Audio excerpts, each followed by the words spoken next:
Chapter 2633, FF37, FF18, XFF33, FF23, OMU85C0F, 8BF4, 66F4, 65B0, 6705 February, 5C0F, 8BF4, 9605, 8BFB, 7F51. I'm so pissed. Pinliang's mouth could speak now, and he was fuming with rage. Yushu was too evil. She'd set him up for death. What should we do, Liang bro? Should we get revenge? Xiaofu asked carefully. Revenge? Of course we should. Pinliang gritted his teeth. Wait a couple of days, when everything's over, and I'll release my centipede to bite her once, knock her out, and scare Lin Yi and the others. Why a couple of days later? Not now. Plus, bite her once, is that just to scare her? Shouldn't we take the chance to beat her up? Xiaofu didn't think it was enough to vent his anger. Idiot, if we beat her up and Lin Yi finds out about this secret, will he still accept my challenge? Pinliang said with a wave of his hand. Plus, what if she wakes up after we beat her up? What if she comes back for revenge? I'm not scared of her if it's a fight, but I'm worried that she'll play dirty tricks on me. Even if I can be with Mingyao in the future, I'd still have to deal with her every day. We just need to scare her a little. I see. Xiaofu nodded. Let's go, we'll pay for the auction just now. Pinliang wouldn't be able to get away with this money unless he quit this school and left immediately. But that was impossible. He still had to find a chance to announce his challenge to Lin Yi. Who would he fight if he left now? Plus, if he won the challenge, he'd have to stay at this school as Mingyao's bodyguard too. Lin Yi, Yushu, Mingyao, and Xingyan had just finished the procedures for the auction and were walking out of the temporary workshop set up by the student union. Buyers and sellers needed to go through the procedures here after the auction and get their tickets to the ball tomorrow night. As the four of them walked out, Xiaolong, who had just finished his paperwork, walked out as well, stopping Xingyan from leaving. Xingyan. Xiaolong walked over quickly and greeted her. Kong Xiaolong? What's the matter? Xingyan could guess what was going on. She guessed that Xiaolong was here to show off after getting her bracelet. Xingyan, I bought that bracelet. I'm returning it to its rightful owner, Xiaolong said with a smile. Ah, the bracelet, it's fine. I'm the one who auctioned it, so I shouldn't take it back. You donated for the kids, so it's only right that you keep it. Xingyan didn't really want to accept Xiaolong's stuff, especially in front of Lin Yi. She didn't know if she was being naive or not. But she didn't want to. She wanted nothing to do with Xiaolong. Haha, you're right. But since you're my fiancé, then what's mine is yours. So just accept it. Xiaolong didn't forget to declare Xingyan's ownership in front of Lin Yi. Xiaolong's words pointed out that Xingyan was his fiancé, and it made Xingyan's heart tighten. She wanted to reject, but she was afraid that Xiaolong would use his status as her fiancé to talk back. She had no choice but to nod. All right then. That's more like it. Xiaolong smiled as he put his hand into his coat pocket. But as soon as he put his hand in, his face changed. He started searching all over his body, and cold sweat started forming on his forehead. The bracelet was gone. Lin Yi, Xingyan, Mingyao, and Yushu stood in front of Xiaolong, looking at him, searching his pockets. Kong Xiaolong, what are you doing? Where's the bracelet? Yushu was getting impatient. If you want to give it to me, then give it to me. If you don't, then forget it. We still need to eat. Why are you wasting our time? The bracelet is gone. I put it in my pocket, why is it gone? Xiaolong was panicking. He searched everywhere, but couldn't find the bracelet. That's not right. It's such a short distance. How could it be gone? Just say it if you don't want to give it to me. How could you lose it? Yushu curled her lips. How could you lose it in such a short distance? Who would believe that? Shield bro, do you believe that? That's hard to say. Lin Yi shook his head. He didn't believe it. It's not that I don't want to give it to you. I really lost it. If you don't believe me, you can search me. Xiaolong quickly explained. I really lost it. Lost it? The bracelet belongs to Xingyan sis. How could you lose it? It seems like you don't care about it at all. Otherwise, why would you lose it? Yushu looked at Xiaolong strangely. Xiaolong was about to explode. He'd heard Tiger Wright and Xiaoming talk about how scary Yushu was, but he didn't think much of it. Now that he'd experienced it himself, he knew how scary she was. Forget it, Xinyan sis. It's pointless talking to people like this. Let's go eat. Yushu pulled Xinyan's hand and prepared to leave. Xiaolong wanted to explain, but he was afraid that the more he explained, the more Yushu would refute him. He had no choice but to stomp his feet and go back to look for the bracelet. But no matter how hard he looked, he couldn't find it. Give it to me. Xinyan raised her hand in front of Lin Yi after Xiaolong left, smiling at him. What? Lin Yi paused, but pretended like he didn't know. The bracelet. You must have gotten it back, Xinyan said confidently. Ha! Lin Yi nodded with a smile. He took out the bracelet from his pocket and gave it to Xinyan. You're pretty smart, guessing right away. Of course, it's easy to figure it out. Xinyan took the bracelet and put it on. Lin Yi realized that Xinyan could be very cute sometimes. She looked like a quiet girl, but once you got to know her, she would joke around occasionally. Lin Yi liked this personality. Xinyan sis, you really know Shield bro. He's already surpassed us. Yushu smiled. That's all I know. Xinyan blushed, a little embarrassed. As the four were talking, Bai Weitua and Himeiwa walked over, but there were two little tails behind them. One was Zhang Duopan, and the other was Fan Ganha. Bai Weitua, you can't even afford the gold jewelry Himeiwa donated? What a coward. Zhang Duopan curled his lips. I say, Bai Weitua, if I were you, I'd be too ashamed to show my face. How could I be with Himeiwa? FF37, W03C9, 30FB, off 4D. Chapter 2634. FF37, FF18, XFF33, FF23, OMU 85C0F, 8BF4, 66F4, 65B0, 6700 5 February, 5C0F, 8BF4, 9605, 8BFB, 7F51. Zhang Duopan, we are old classmates. Why are your words so unpleasant? Himeiwa was a little uncomfortable. She turned around and looked at Zhang Duopan. Whether Bai Weitua has money or not, what does it have to do with the amount of love? He also donated something, and it was also bought by someone else. This can be considered as a contribution to the orphanage. Himeiwa, I was just kidding. Zhang Duopan heard Himeiwa's words and naturally, he didn't want to mock Bai Weitua. He took out the gold jewelry and handed it to Himeiwa. Meiwa, this jewelry is yours. I specially bought it and returned it to you. How can I accept this? I was originally going to donate it, but since you've won it, it's yours now. Himeiwa shook her head and refused Zhang Duopan's kindness. Moreover, this gold jewelry has no commemorative meaning for me. It is just jewelry. You should keep it. Don't, Meiwa. Zhang Duopan saw Himeiwa wanted to leave and reached out to grab her hand. Himeiwa frowned. She didn't expect Zhang Duopan to touch her. She quickly shook off Zhang Duopan's hand and said, Zhang Duopan, we are old classmates. Why do you have to be like this? If I fall out with you, we can't even be friends. Bai Weitua's face turned red. He really wanted to beat Zhang Duopan up. But he also knew that if he made the first move, the one who would be beaten up would definitely be himself. Because Zhang Duopan had Fan Ganha, who had a sports background. Bai Weitua took a deep breath and said, Zhang Duopan, Meiwa is now my girlfriend. What do you mean by grabbing her? What's wrong with your girlfriend? Aren't you two not married yet? Besides, I just want to return the gold jewelry to Meiwa. There is no other meaning. If you have the ability, you can auction this gold jewelry back. Then, I don't have to return it to her. Zhang Duopan curled his lips and said disdainfully. You.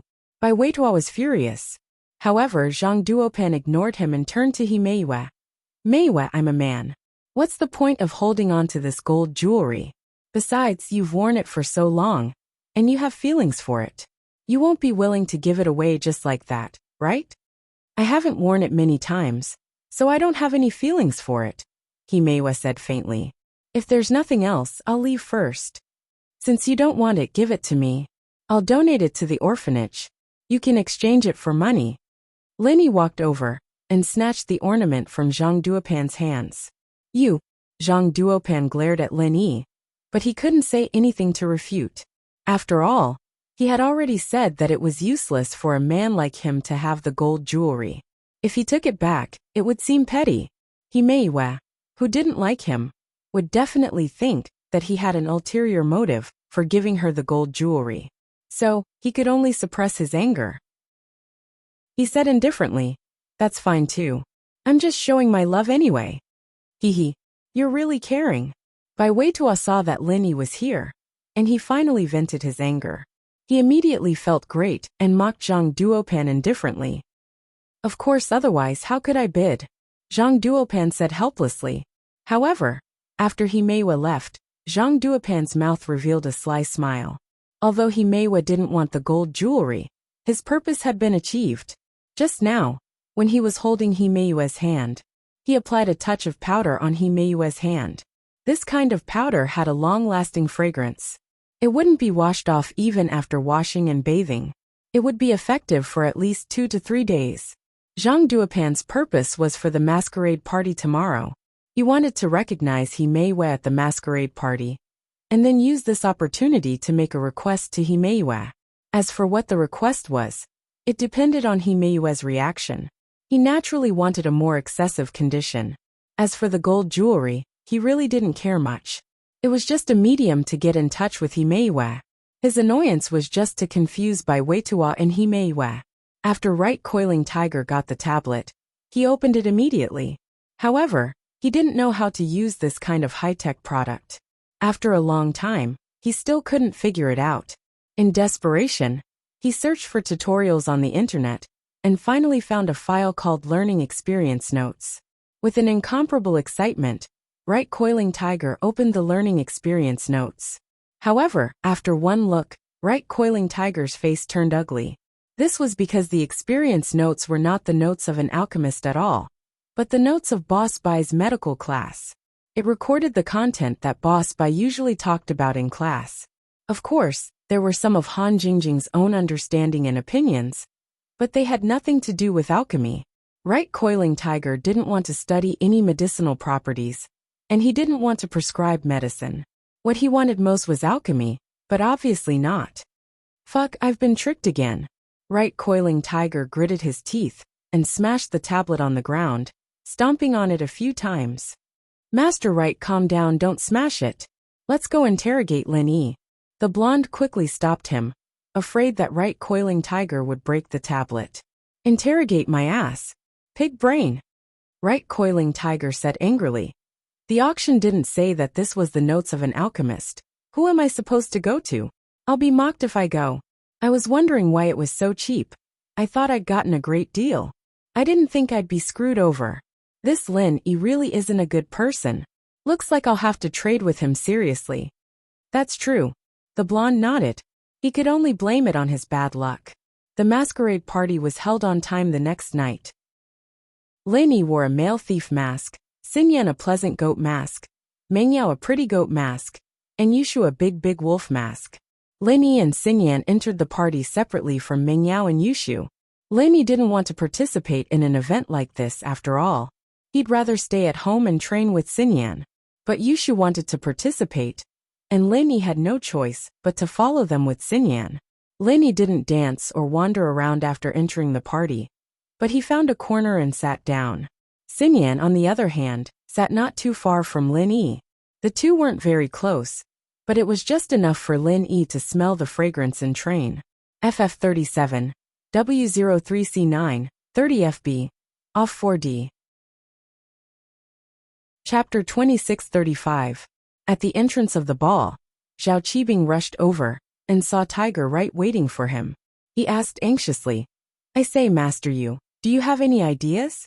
Is Lin Yi here or not? He's here. I saw him just now. Yu Coiling Tiger said as he pulled out a photo from his phone and sent it to Qibing. This is the one. Just use this mask to look for the person. This is Lin Yi. Qibing nodded. Qibing nodded. Tiger Right had already gotten the image of the mask Lin Yi was wearing from Third Brother Yu. He stood at the entrance and naturally saw Lin Yi, so he told Zhao Qibing with certainty that Lin Yi was here. Oh, that's good. I'll go in then. Are you coming in? Zhao Qibing asked. I'll wait and see. Yu Coiling Tiger wanted to wait for Han Jingjing to see if she attended the ball. If she did, then he would be able to recognize Han Jingjing, and then use this opportunity to ask Han Jingjing for the alchemist's experience notes. He'd sent Huang Mao to stand guard in front of Han Jingjing's villa, so that he'd be the first to know what Han Jingjing was wearing if she were to go out. Unfortunately, Huang Mao had just called, saying that Han Jingjing's car was still parked in front of the villa. Lin Yi, Mingyao, and Yushu were all there, but Han Jingjing wasn't. It went without saying that Han Jingjing wasn't interested in the masquerade ball. As for recognizing Lin Yi, Tiger Right wasn't interested.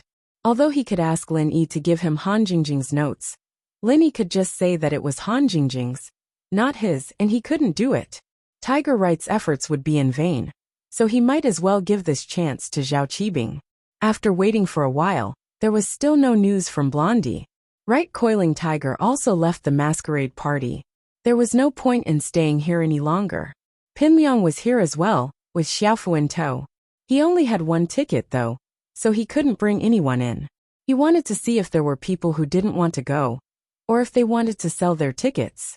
Coincidentally, he bumped into Tiger Right, who was about to leave. Right Coiling Tiger, what are you doing? Pinliang stopped. Coiling Tiger left. Oh, young Master Zhong, what's the matter? Coiling Tiger Right put on a smiling face. He didn't really like Pinliang, but he didn't dare offend the everyday sect. You're not going to the masquerade ball? Pinliang asked. Me? I'm not going. I have something else to do. Right Coiling Tiger shook his head, but he did not explain the real reason. Then where's your ticket? Pinliang quickly asked. What are you doing here? Right Coiling Tiger was taken aback. He took out his admission ticket and asked. Just give it to me if you don't need it. I'm short one anyway. Pinliang said. Oh, alright, I'll give it to you then. Right Coiling Tiger didn't mind as he gave his ticket to Pinliang. Pinliang thanked him and entered the masquerade ball with Xiaofu. Pinliang's target this time was Mingyao. He was tricked by Yushu at the auction, so he couldn't get close to Mingyao. This masquerade ball was a chance he couldn't miss. Of course, he wouldn't make any unreasonable demands on Mingyao. He just wanted Mingyao to agree to go on a date with him.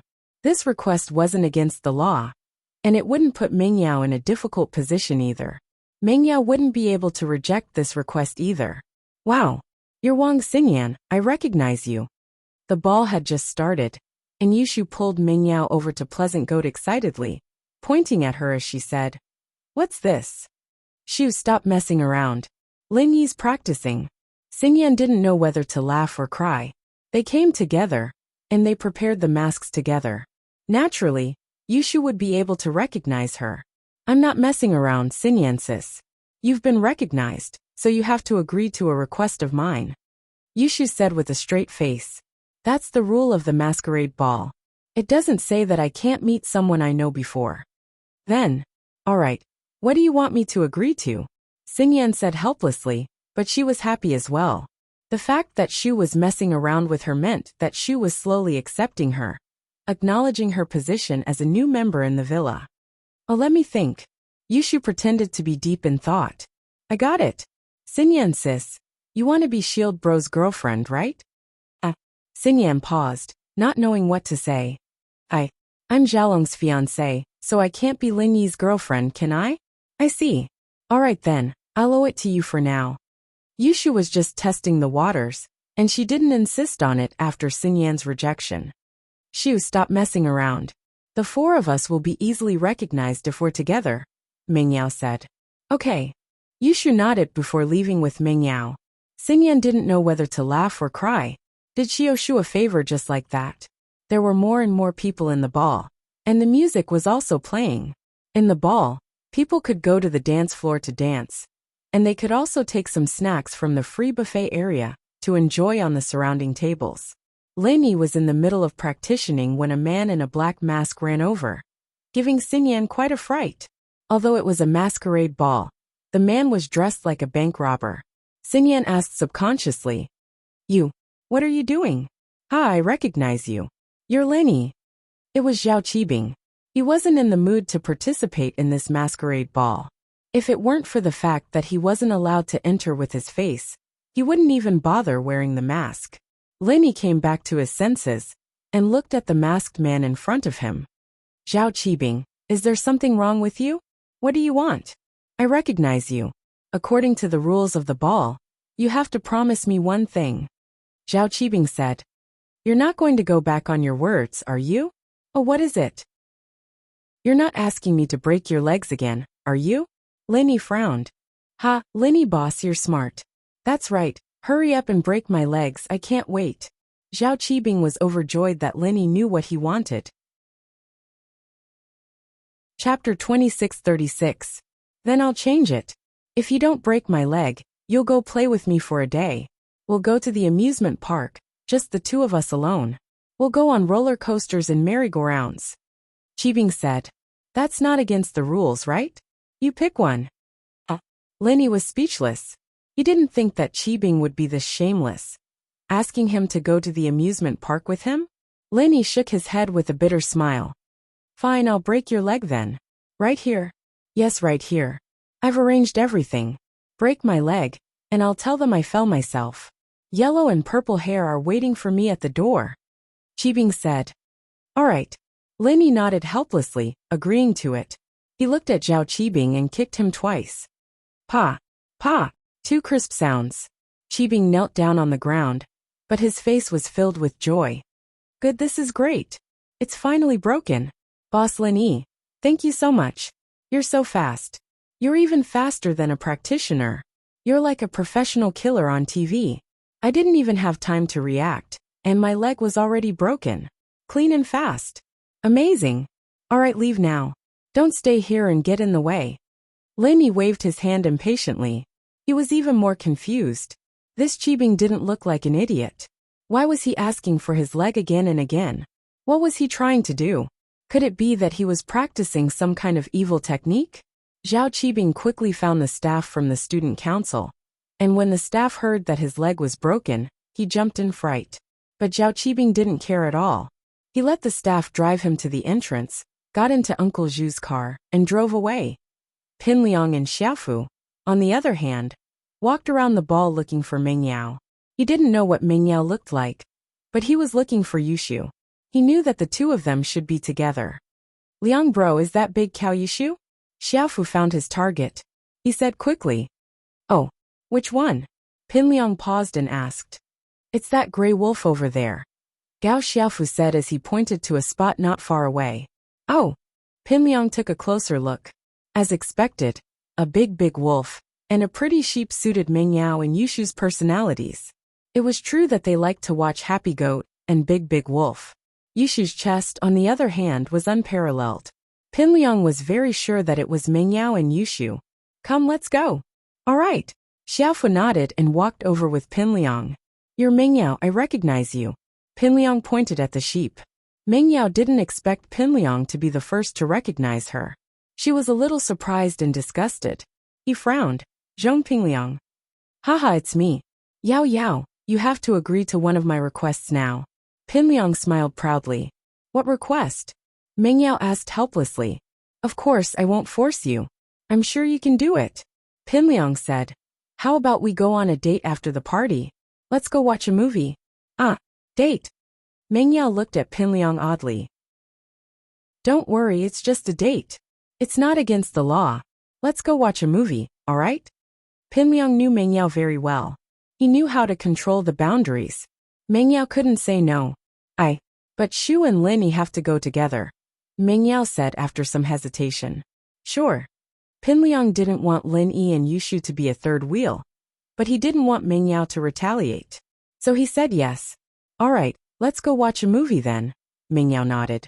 But how did you recognize me? It's a secret, haha. Pin Liang glanced at Yushu's chest and left with Xiaofu with a smile. Pin Liang's weird gaze at the end stunned Meng Yao. But when she looked at Shu, she understood what was going on. She couldn't help but get angry. Shu, you idiot. It's all because of you that Pin Liang got us out. Meng Yao said angrily. What does that have to do with Shu? Yushu was confused. Can't you disguise your chest a little? A cow is still a cow even if it wears a mask. Meng Yao said angrily. Yao, you're just jealous. Yushu didn't care. I don't have it even if you want it. Who cares? I'm looking for Lin Yi. He can give me a breast enlargement anytime he wants. Meng Yao remembered that Lin Yi could use acupuncture for breast enlargement. Then go look for him, Yushu said. Meng Yao glared at Yushu, but her eyes weren't as obvious under the mask, and Yushu ignored her. On the other side, Zhang Duopan recognized He Meiwei as well, but his conditions were a little too much. He wanted He Meiwei to be his girlfriend, and after He Meiwei rejected him, he went for a date with He Meiwei, which was more or less the same as Pinliang's request. After the masquerade party, Meng Yao, Yushu, Lin Yi, and Xinyan went to the movie theater. Pinliang's request wasn't too much, and it wasn't hard for Meng Yao to fulfill it. The 6 of them went to the movie theater, the biggest one near the university city. There were 4 theaters, and 4 different movies were being shown at the same time for students to choose from.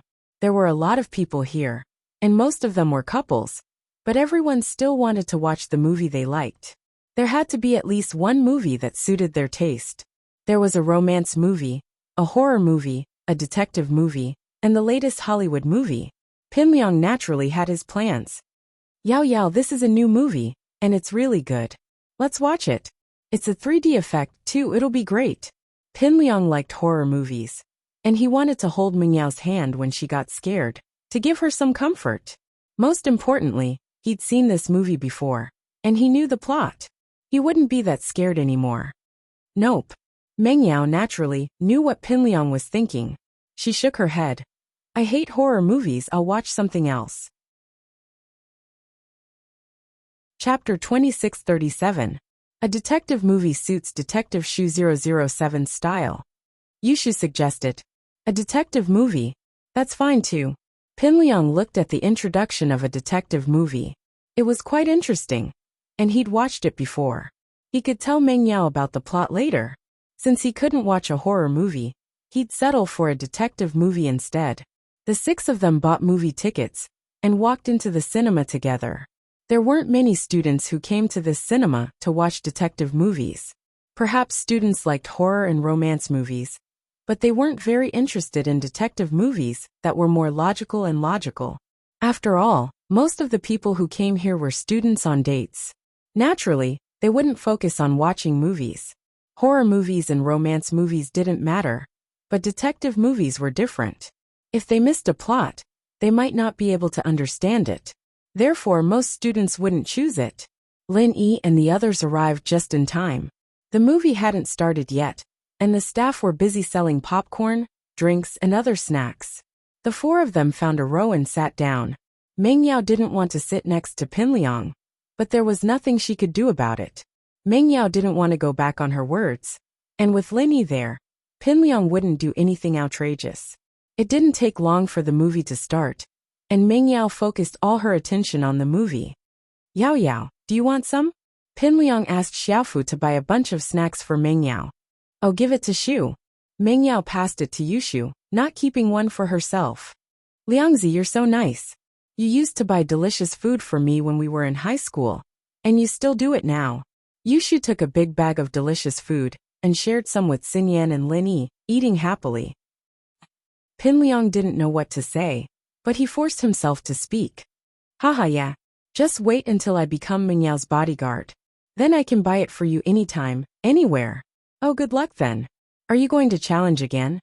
Yushu asked. Haha, I can't say for sure.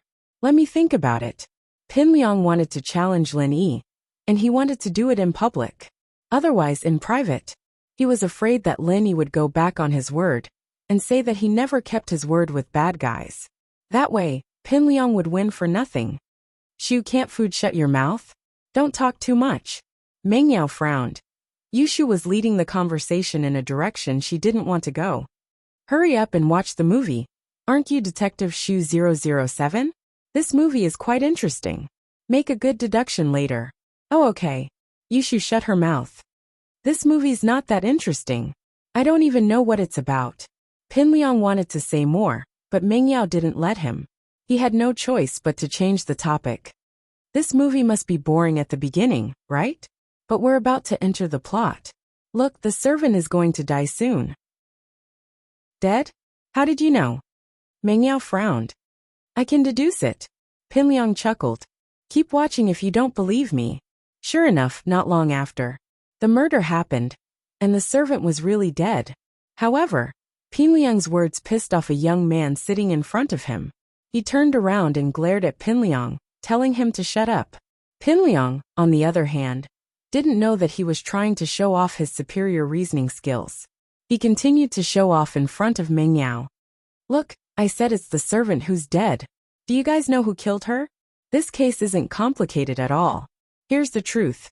The scriptwriter led us wrongly. That old man is the murderer, not the customer. Pinliang had seen the movie before, so he told Meng Yao who the murderer was and how he did it. Meng Yao didn't know what to say. She glared at Pinliang. You said it yourself. What's the point of me looking at it? What's wrong with you? I just wanted to explain it to you beforehand. Pinliang didn't think that he'd backfired. He'd wanted to please Meng Yao, but who knew that he'd made Meng Yao hate him even more after he'd told her who the murderer was. Brat, stand up. Pinliang hadn't even finished when the young man on his right stood up and grabbed him by the collar. You, what are you doing? Pinliang asked, shocked. Do you know who I hate the most? The young man said angrily. I hate people like you who talk too much. No one thinks you're mute if you don't talk. How am I supposed to see it if you tell me who the murderer is? Pinliang was just about to curse when he felt a sharp aura around him. He didn't want to lose face in front of Meng Yao. What does what I say have to do with you? Who do you think you are to control what others say? Do you know who I hate the most? I hate people like you who think they're the best. Why do you have to control what others say? Kid, are you looking for a fight? The young man said angrily. Lenny looked at the young man and was a little surprised. An Earth class? Which family was this master from? Why did he look so familiar? This person's face reminded Lenny of something, but he wasn't too sure about what it was. Practitioner. Pinliang wasn't a high-level practitioner, not even a golden class. He had only learned some basic arts, and he was only half a foot into the door of a practitioner after coming back from the everyday and everyday sect. However, he could still feel the chi waves of a practitioner. He didn't know how strong this man was, but he was definitely a practitioner. The young man was surprised. You know about practitioners? I don't care which family or sect you're from. I'm telling you, I'm the disciple of the everyday and everyday sect's leader, Pure Young Sky Master. My master won't let you go if you keep acting dumb. Pinliang breathed a sigh of relief at the man's admittance.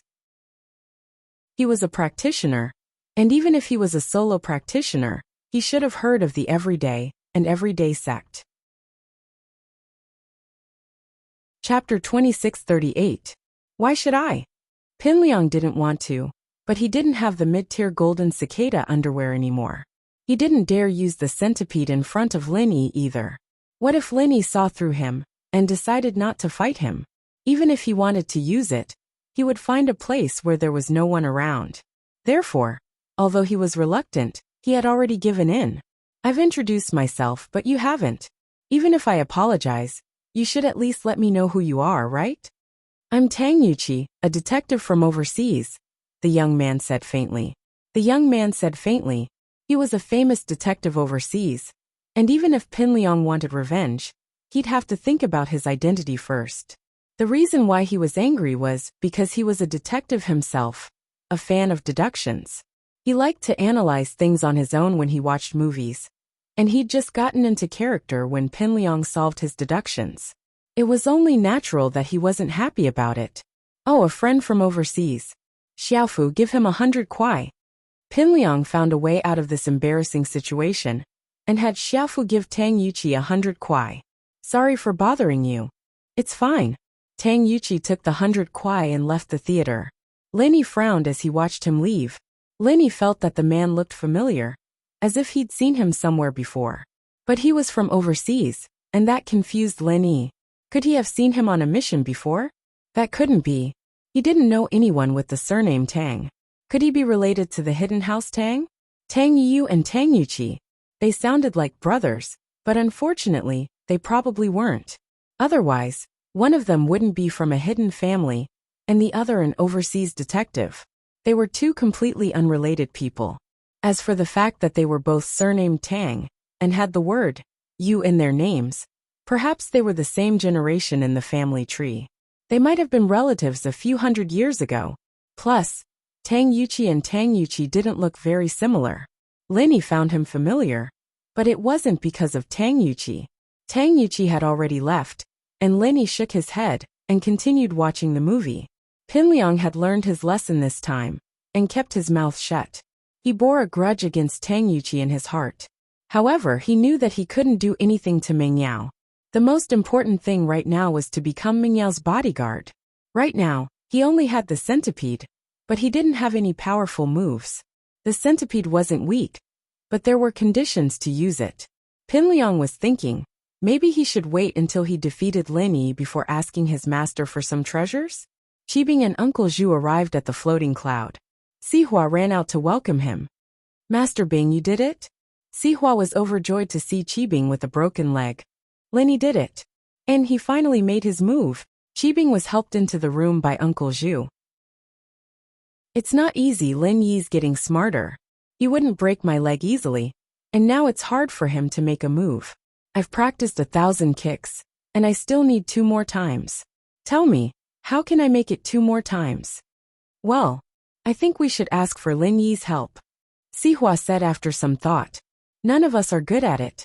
Only Lin Yi can master it well. That's true, but it's hard for Lin Yi to make a move now. I spend a lot of effort this time, and I even had Tiger right to help me. I don't think I'll have such a good chance next time. Qibing shook his head. How about this, Sihua? You keep an eye on Lin Yi, and try to rope him in with the people around him. Try to analyze his mentality, and see how we can make him break my leg again. Alright, got it. Sihua nodded. I'll give Lin Yi a free membership card tomorrow, and if Lin Yi accepts it, I'll ask him for help. Don't give it to Lin Yi, give it to Yushu. Lin Yi won't accept it, but it might be possible if you give it to Yushu. Qibing said after some thought. If Yushu agrees, she might be able to convince Lin Yi to beat me up. That works too, Sihua replied. Then I'll go back to the hidden house first. My leg is broken, and I need to apply some herbs for the 1,000 legs training. With that, Qibing said his goodbyes with Uncle Zhu. After returning to the hidden house, Qibing went back to his room to apply the medicine. Uncle Zhu, on the other hand, found a secluded place and called Lin Yi. Lin Yi was watching a movie when his phone rang. He took it out, and was surprised to see that it was Zhu's second. Hello? Lin Yi lowered his voice and picked up the phone. Boss, it's Zhu's second. I have something important to tell you. Uncle Zhu lowered his voice and said carefully. Oh, what is it? Lin Yi asked. It's like this. You still don't know why Qibing wanted you to break his leg? Uncle Zhu asked. No, you do? Lin Yi was looking for a chance to ask Boss Zhu when Zhu's second called him first. And, didn't I recover my strength and break through? So Elder Zhao told me to follow Qibing around. Today was the first time I came out with him, and I asked him why he broke his leg on the way. Zhu's second said. Actually, Zhao Qibing's practicing a technique called 1,000 legs, and this technique requires him to break his legs 9 times before he can learn the first form. Zhao Qibing broke his legs a couple of times before, but he's still lacking a few times, so he came to you for help. Oh? Is that so? Lin Yi was a little surprised. It really is a skill, but there's such an insane skill. Lin Yi had wondered if Qibing practiced some kind of skill before, but it was just a random guess. He didn't think that he would be right. Yes, but I'm not too sure about the specifics.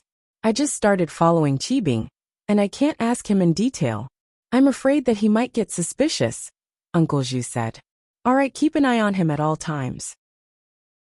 Also, if possible, make a copy of his technique for me to see. I want to see what it is. Lin Yi ordered. Okay, I'll keep an eye on it, Uncle Zhu replied. However, Uncle Zhu didn't pay attention to Qibing's phone call in his room. He didn't hear it, and it almost caused a lot of trouble. Chapter 2639. Qibing took out his phone and realized that it was an unfamiliar number. He hesitated, not wanting to answer it, so he hung up. What he didn't expect was that not long after, another call came in. Hello? Who is it? Qibing picked up impatiently. He was about to study his technique, and it was only natural that he wasn't happy to be interrupted. Zhao Qibing? I'm Yushan. A deep male voice came from the other side of the phone. Yushan. Qibing paused. He didn't know many people with the surname Yu, and Yushan seemed to be. He asked uncertainly, You're Yushan from the Hidden House Yu? That's me, Yushan replied. We met a while ago. Haha, it's Yushan, bro. Qibing looked down on Yushan, the cripple, but he was still a disciple of the Hidden House Yu. His 1,000 kicks came from the Hidden House Yu, so naturally he wouldn't offend them. Yushan, bro, why did you call me all of a sudden? Haha, if that's the case, I'll call you Qibing bro then. Yushan smiled and changed his tone. There's some bad news I want to tell you, bro. What news? Qibing paused. Bad news. That's right, Zhao Qijio from the Ice Palace, you know him, right? Yushan said. The one who was accepted into the Ice Palace with my brother Yu Bing. The one from your hidden house Zhao. Of course I do, but what about him? Qibing's heart skipped a beat, but he still asked calmly.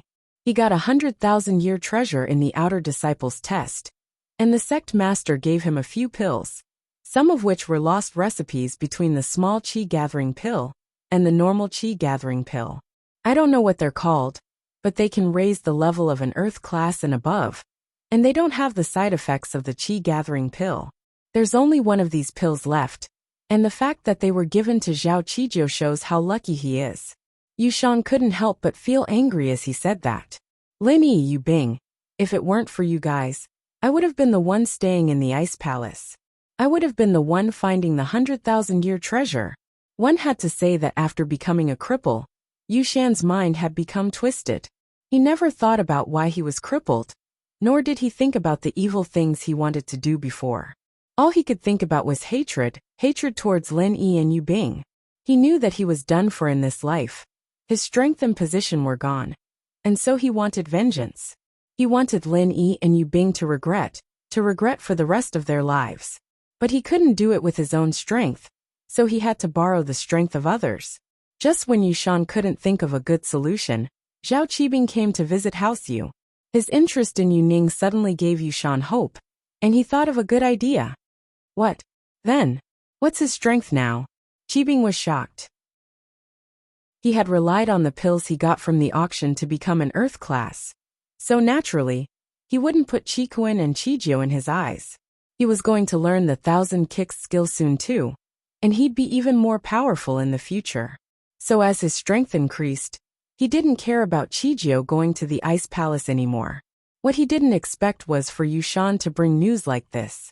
According to what Yu Bing said, Qijio's strength went from Mystic Late Phase Peak to Earth Class Late Phase Peak after taking the pill, and he's currently in closed door training to break through to Sky Class. Yushan was exaggerating a little. Qijio did find 100,000 years old treasure, and the sect master did give him some pills as well. After taking them, he could break through to Earth Class Late Phase Peak. But the so-called isolation to break through to Sky Class was just something he made up. Even if the pills had the best effect, and made Qijio an Earth Class Late Phase Peak, how could someone break through to Sky Class right after reaching Earth Class Late Phase Peak? But Zhao Qibing was too worried, and he didn't know how powerful the long-lost elixir was. He was shocked. What? He's breaking through to Sky Class. Doesn't that mean that compared to my grandpa? Qibing was scared. Old Zhao was only a Sky Class Early Phase. And if Qijio were to become a Sky Class Early Phase, then if he still supported Qikuan, there wouldn't be a position for Qibing. That's right, so I told you the moment I got the news. Yushan said. Qibing lil bro. I felt like we were fated to get along that day, and I really want you to take over. I don't want that Zhao Qijio or Zhao Qikuan to get too powerful. Then, what should I do? Yushan bro, you must have a way to solve this, right? Qibing quickly asked. I don't have a way. Yushan shook his head. Unless you increase your strength as well, there's nothing you can do. I'm only telling you this, so that you can prepare in advance. That way, you won't be caught off guard. Ah! Qibing was dumbfounded. He was full of confidence before. But who would have thought that Qijio would be this strong? Qibing lil bro. Actually, I feel that if our hidden house Yu supports you, then even if Qijio becomes a Sky Class, there's nothing to be afraid of. Only then did Yushan say what he wanted to say, but he pretended to be emotional. Our hidden house you has 2 Sky Class Masters. And one of them is even a Sky Class early phase peak. With Elder Zhao that's 3 Sky Class Masters. 3 against 1, can't we beat Zhao Qijio? That's true, but why would your hidden house you support me? Qibing frowned. Unless Yuning can marry me. Otherwise your grandpa and the others wouldn't interfere with House Zhao's business. Yuning, then there's nothing I can do. You can only rely on yourself. Yushan smiled bitterly. Right, Yushan bro. You and Yuning are siblings. Do you have any good ideas for me to pursue her? Zhao Qibing's heart skipped a beat as he asked. Chapter 2640. That's true, Qibing nodded. It wasn't just Yushan. It was the same for him as well. But Yuning was different from those girls. She was a girl from a respectable family. So it was impossible for her to throw herself at him. As for forcing herself on him, Qibing's heart suddenly moved. If they really did do it, with House Yu's status, they wouldn't announce it publicly for the sake of their status and reputation. Qibing wasn't some nobody. He was the heir of the hidden house Zhao. As long as he was willing to take responsibility, the hidden house you wouldn't say anything, would they? With that thought, Qibing's heart began to stir. Yushan bro, what do you think? If I force myself on Yuning, what would your grandpa's attitude be like? Ah, Qibing bro, it can't be right? How could you have such a thought? Yushan was shocked, but he was excited that Qibing would fall into his trap. Let me tell you, our hidden house you isn't a normal house. If you do this, things will get out of hand, and you'll be in trouble. Trouble? What trouble can there be? You can't kill me, can you? The hidden house you isn't a normal house. And the hidden house Zhao is? Besides, I'm the heir of the hidden house Zhao. As long as I take responsibility for Yuning, it'll be fine, right? Don't wash your dirty linen in public. Getting married as soon as possible is the right thing to do. Qibing didn't think much of it. He felt that Yushan had become a lot more timid after becoming a cripple, and he didn't think things through properly anymore. That seems to make sense. Yushan hesitated for a while and said, but the point is, even if you want to force yourself on her, you won't have the chance. Yuning stays in the hidden house you all the time. Oh, aren't you the spy, Yushan bro? Qibing laughed and probed. He didn't know that he was probing Yushan, but it was Yushan who led him to this topic step by step. Yushan was scared and stuttered. Don't joke around. Qibing bro, I'm a cripple. How can I be the spy? My position in the hidden house you is very low right now. Don't drag me down. Haha, big brother Yushan, how could I harm you? If I really do it with Yuning, then I'll be your brother-in-law. Qibing said, Yushan bro, you have to help me with this. How can I help you? Do you want me to trick Yuning out, so that you can force yourself on me? That won't do, really won't do. Yushan shook his head and denied it. But it was one thing for him to deny it. But why did he mention a method to hint at Zhao Qibing? He had to admit that he had ulterior motives. It's very simple. Didn't big brother Yushan say it? As long as you find a chance to trick Yuning out, then everything will be solved.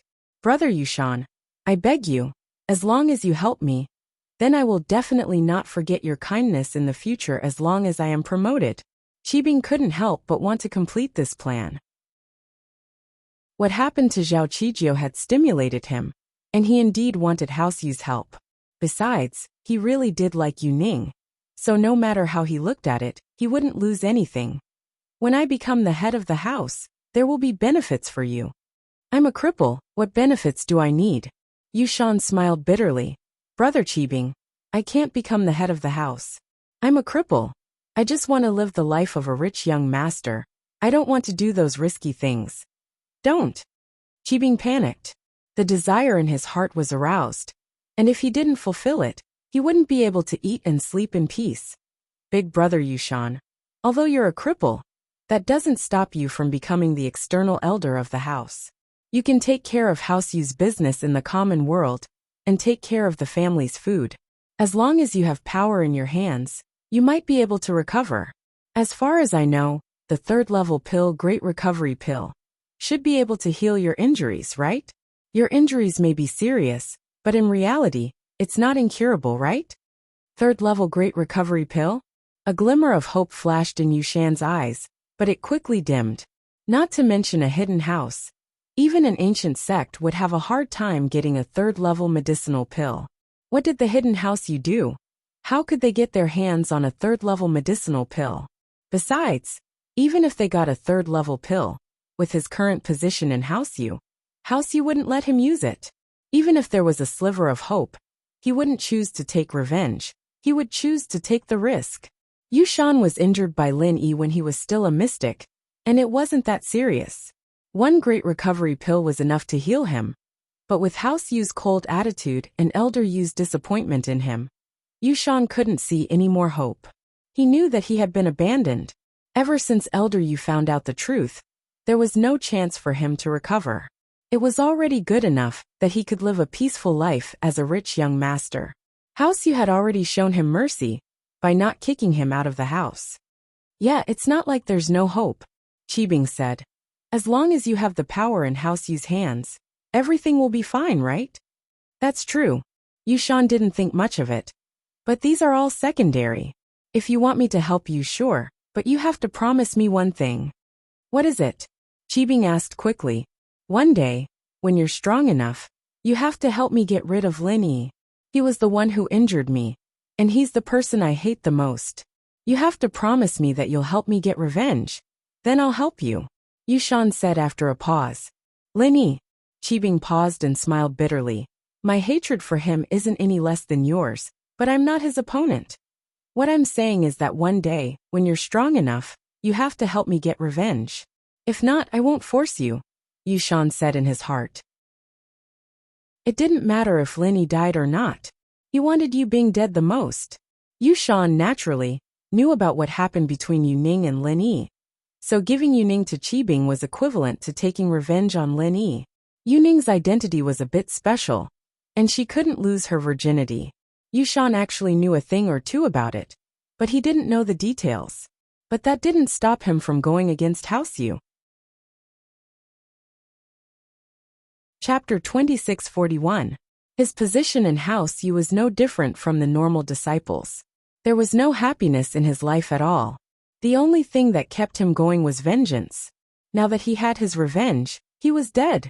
From a practitioner and a competitor for the position of heir to a crippled and abandoned pawn, no one would feel good about this. One day, of course, that's not a problem. Qibing breathed out in relief and agreed. He didn't need Yushan to say anything. Even if he didn't, with his strength, he wouldn't let Lin Yi go.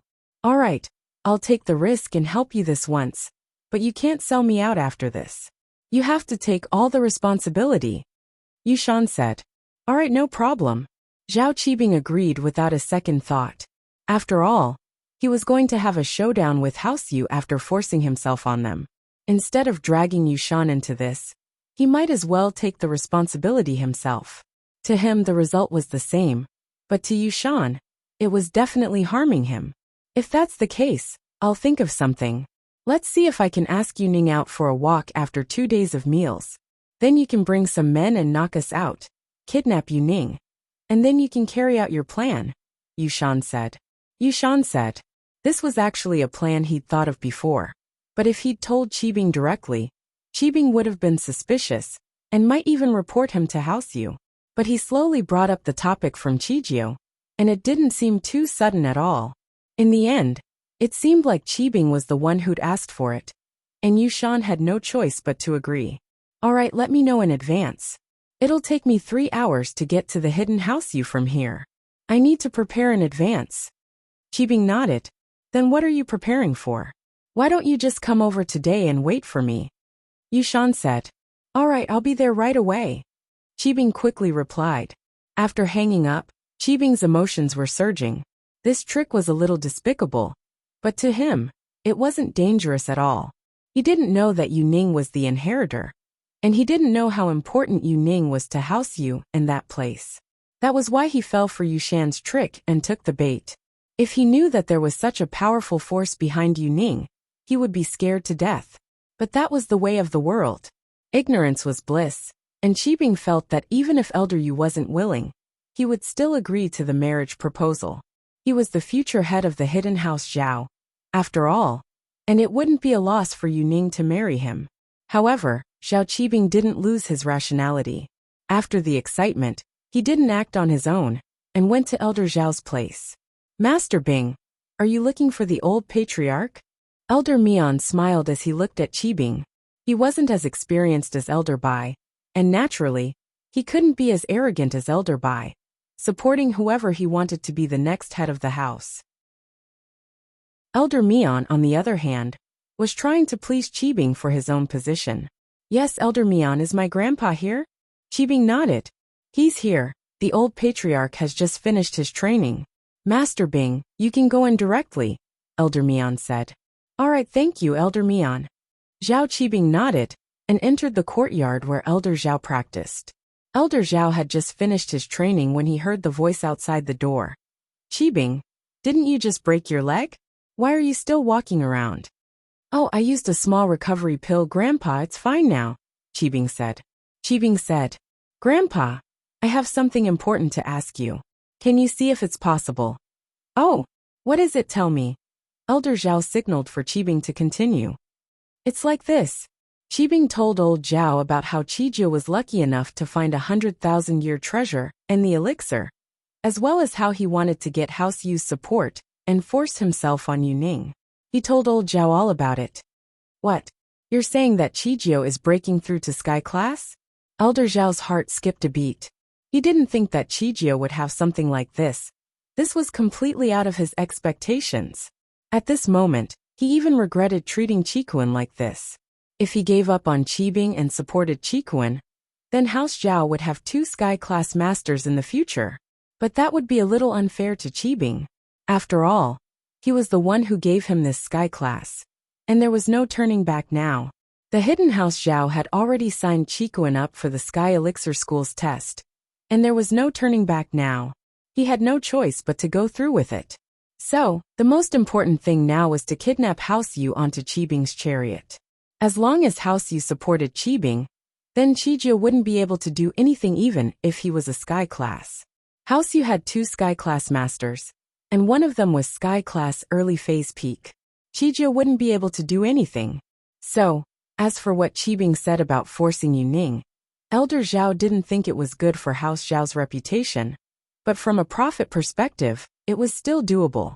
The marriage between Zhao Guangyin and Yu Shaojin had benefited the hidden house a lot over the years.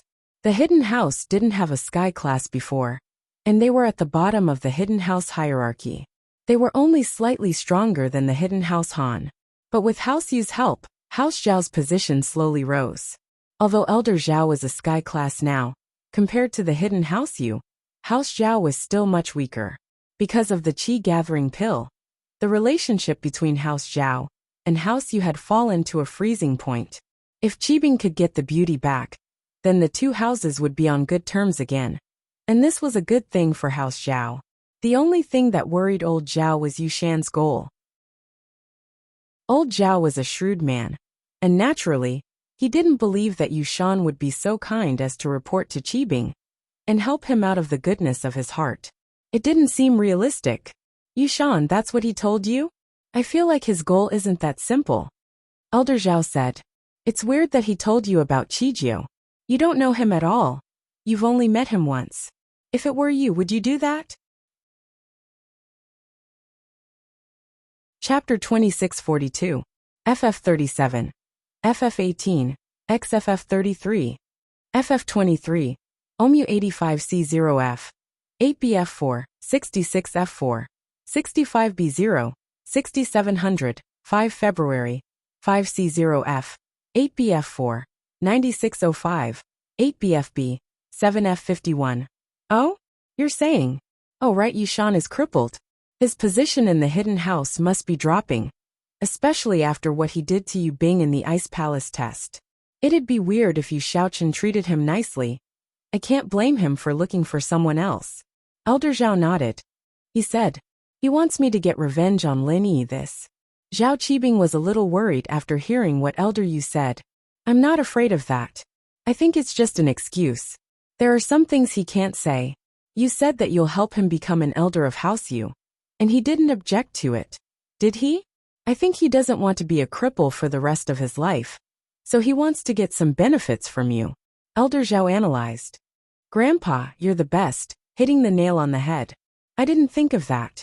Zhao Qibing said respectfully. Haha, but it's fine. If we do this well, it'll be beneficial for us. We can help you Shan in the future. After all, we shouldn't forget the person who dug the well. Elder Zhao nodded. But this is a very important matter. You have to do it well, don't mess it up. If you mess it up, then our relationship with the hidden house you will be irreparable. It'll be impossible for you to propose again. Elder Yu seems to love Yuning a lot, so you either succeed or don't do it. We can't afford the consequences of failure. I understand. Zhao Qibing nodded happily. Grandpa said this, so it meant that he agreed with what he was doing. Let's keep a low profile for this. You only need to bring one man to help. There are too many people, and if the news gets leaked, then it won't be fun anymore. Elder Zhao reminded. Also, don't say anything to this man before the execution of the plan, just in case he leaks the news. Don't worry, Grandpa. I know what I'm doing, Qibing replied. Elder Bai's gone. Why don't you let him follow you? I trust him. Old Zhao sighed. Elder Mian is fine, but I've been asking him to help me look for sky-class weapons these days. He's in contact with the Cultivator Trade Association, so he can't leave. How about this? In our family, who is your most trusted subordinate? Uncle Zhu then. He's the first one to follow me, and he's one of my loyal dogs. Why don't we bring him along? Qibing said after some thought. Sure, but don't mention the word lackey in the future. You're the young patriarch, so you need to learn how to win people's hearts. You have to be more respectful to him. Old man Zhao reminded. Haha, grandfather. Of course I know that. I'm just saying it in front of you. Actually, I'm quite good at winning people's hearts. Uncle Zhu and his brother Boss Zhu were so touched by my words that they swore to follow me until their deaths. Qibing smiled proudly. That's right. Yes, it's about the principles of controlling subordinates. I'll explain it to you in the future. This is a necessary skill for a young patriarch. Go do what you need to do first. We'll talk about it when we get back. Old Zhao nodded and said to Qibing. Zhao Qibing left Elder Zhao's place and found Uncle Zhu. Uncle Zhu, prepare the car now. We're going out for a while. We have something to do. Now. Uncle Zhu paused. Master Bing, didn't we just come back? What are we going to do? Don't ask so much. You'll know when we get there. Qibing didn't explain too much. He remembered old Zhao's words, to be careful and not leak the news. Yes. Uncle Zhu quickly nodded and went to prepare the car. Ice Palace. In the outer sect disciple dormitory, there was a most luxurious dormitory. This was where the outer sect disciple with the highest status lived, which was also the head deacon of the outer sect disciples. He was in charge of all the outer sect disciples' training, as well as the distribution of rewards and punishments, as well as the distribution of monthly stipends. Most importantly, the head deacon didn't have to do all the chores of the outer disciples. He just had to say a few words, and it would be done. The rest of the time, they could train peacefully like the inner disciples, and they had all the privileges of an inner disciple. Apart from not being able to live with inner disciples, the monthly allowance and cultivation resources they enjoyed were no different from inner disciples. Even the ordinary inner disciples had to respectfully address the head deacon of the outer disciples as senior brother. The head deacon of the Ice Palace, on the other hand, was Yu Bing. Of course, this was also because of Xiao Xiao. Yu Bing's potential was good, but he wouldn't be able to get this position otherwise. It was no different from an inner disciple, even higher than an inner disciple. Now the Ice Palace's outer sect had a new vice deacon. It was Zhao Qijio, the one who found the 100,000-year treasure. Although Zhao Qijio was also arranged to stay in the dorm next door, he was close to Yu Bing. They were both Lin Yi's lackeys, and so their relationship was quite good. According to past management, there would always be differences between the two, but Yu Bing and Zhao Qijio didn't. Both of them got their positions because of their relationship with Lin Yi, with Xiao Xiao's approval. They belonged to the same faction in the Ice Palace, and they were both Mrs. Lin Yi's subordinates. What was there to argue about? And so, the two just moved to the same villa. exchanging pointers and training experiences, and the two improved at lightning speed. After all, the chi here was thick, and there were plenty of resources. The two were at the top of the food chain, and their lives were as carefree as they could get. You're not planning on using those pills? Yu Bing looked at Chijio, not quite comprehending. Ever since Chijio got those pills, he'd kept them away, not using them at all. Yu Bing didn't want to ask too much, since they belonged to him. Asking too much would make Chijio misunderstand and think that he was asking for them. But after a while, Chijio didn't use them, and Yu Bing couldn't help but ask. Me? Chijio paused and smiled bitterly. You didn't ask me for so long, I thought you knew my goal. I didn't think that you really didn't know, so you asked me out of curiosity. People are always curious when they see something they don't understand. I'm no exception. Yu Bing paused for a second before smiling. Training pills are things that should be done sooner rather than later. The small chi gathering pills you have now can help you break through to the Earth class. But once you become an Earth class, the small chi gathering pills won't be of much use anymore. FF37. W03C9. 30 FB. Off 4D. Chapter 2643. FF37. FF18. XFF33. FF23. OMU 85C0F. 8BF4. 66F4. 65B0. 6700. 5 February. 5C0F. 8BF4. 9605. 8BFB. 7F51. Of course I know that. But I want to keep the pills and give them to Boss Lin Yi and Master Tan when I see them. Chijio shook his head and said firmly, Master Tan helped me, and Boss Lin Yi saved both of our lives. As the saying goes, a drop of water should be repaid with a spring. I, Chijio, am not that strong, and I don't want to be some master. All I can do is try my best to repay Master Tan and Boss Lin Yi. Leaving these pills for them is natural. Plus, these pills were given to us by the First Madam. If it weren't for her relationship with the Vice Sect leader, how could I have gotten these pills? Those 100,000-year-old treasures grew in the Ice Palace. And if I didn't find them, it'd be good enough if someone gave me one. Why would she give me so many? That's true. Yu Bing couldn't help but be moved by Chijio's words. He didn't expect Chijio to be so loyal to Lin Yi and Chikuan. But Yu Bing thought about himself. If he were the one who got the pills, would he have given them to Lin Yi? The answer was obvious. Yu Bing would have done that. He was able to keep his life from Yushan, stay in the Ice Palace to train, and become an outer sect deacon, all because of Lin Yi. If it weren't for Lin Yi, he might have died long ago. And so Yu Bing's gratitude towards Lin Yi was no less than Chijio's. When Chijio said that he wanted to leave the pills behind, he understood what he was thinking, but he still tried to persuade him. It's been so long, Lin Yi must have broken through Mystic to Earth. He might be close to Sky Class now. I think you should take the small chi gathering pills yourself, and leave the middle ones for Boss Lin Yi. Actually, I'm leaving the small chi gathering pills for Master Tan. Chijio smiled. Yu Bing, you don't have to persuade me, I've made up my mind. I won't touch these pills, I'd rather train myself. Alright, if that's the case, let's work hard together. Yu Bing nodded.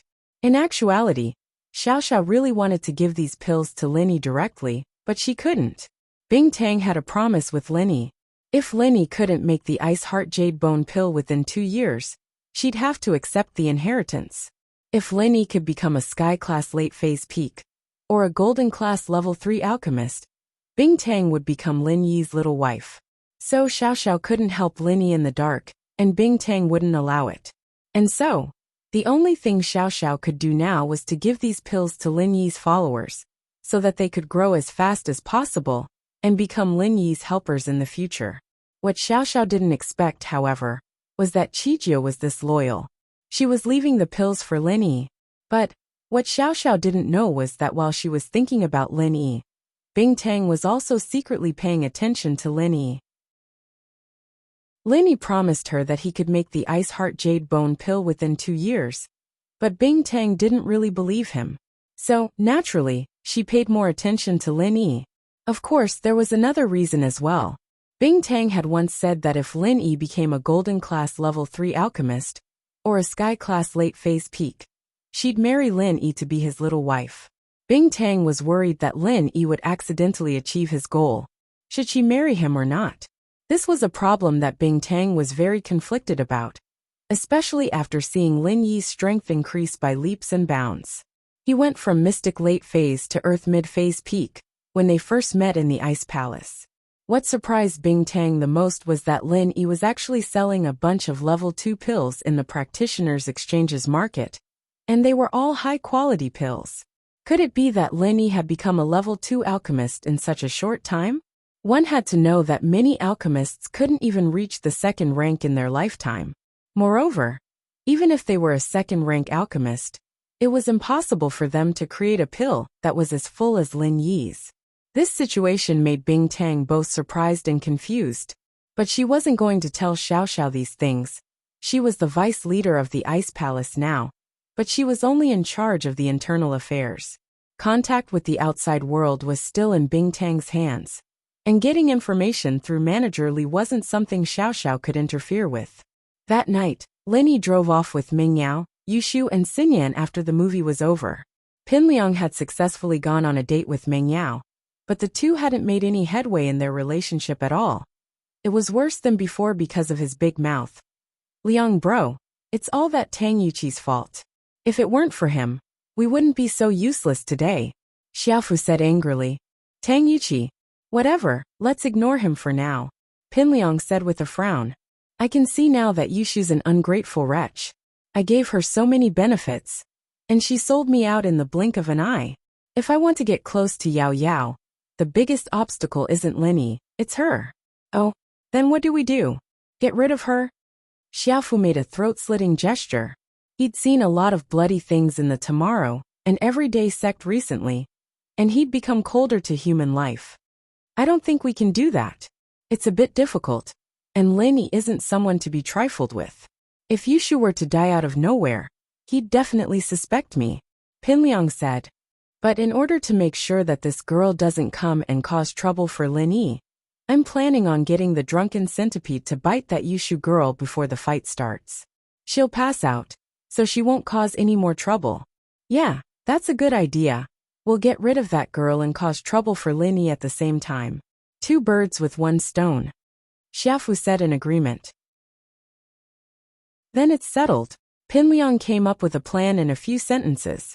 Tomorrow morning, I'll go to the school's broadcast room and announce that I'm going to challenge Lin Yi. The school's charity party this time was very successful, and the total amount raised was over 100 million. Of course, Pin Liang and Qibing took up the majority of the money. The other bosses and celebrities didn't donate as much. The ones who donated more than 10 million, the ones who donated less than 100,000, and the ones who donated less than 10,000 were very common. The amount of money raised surprised the school. It was a lot more than the previous years.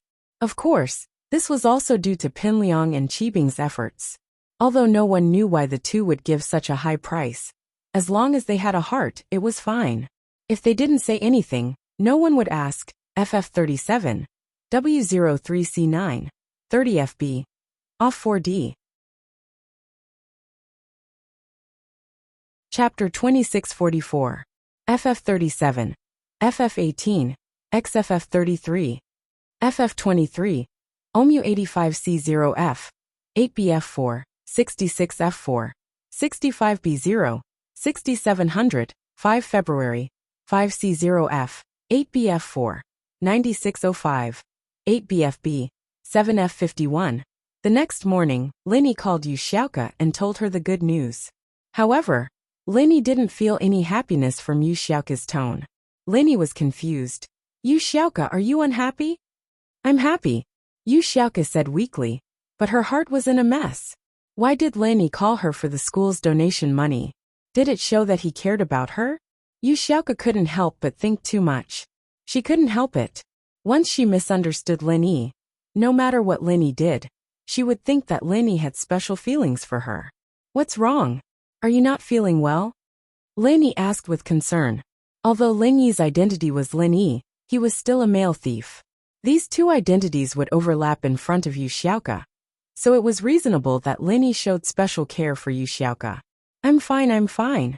Yu Xiaoke was on her period these few days, and she was indeed in a bad mood. But she couldn't tell Lin about this. She didn't think that their relationship was that good. Oh, never mind then. I'll bring the donation over in a few days and visit the orphanage. Lin didn't think too much about it. Don't come, Yu Xiaoke said subconsciously, but after saying it, she felt that she was overreacting. So she quickly changed her words. I mean, how are you going to bring that much money? You can just send it over directly. What if you lose it? Remittance? That's fine, but the charity money is in the school's account for now. The school's finance department gives you a check, so you just need to exchange it at the bank. Let me see.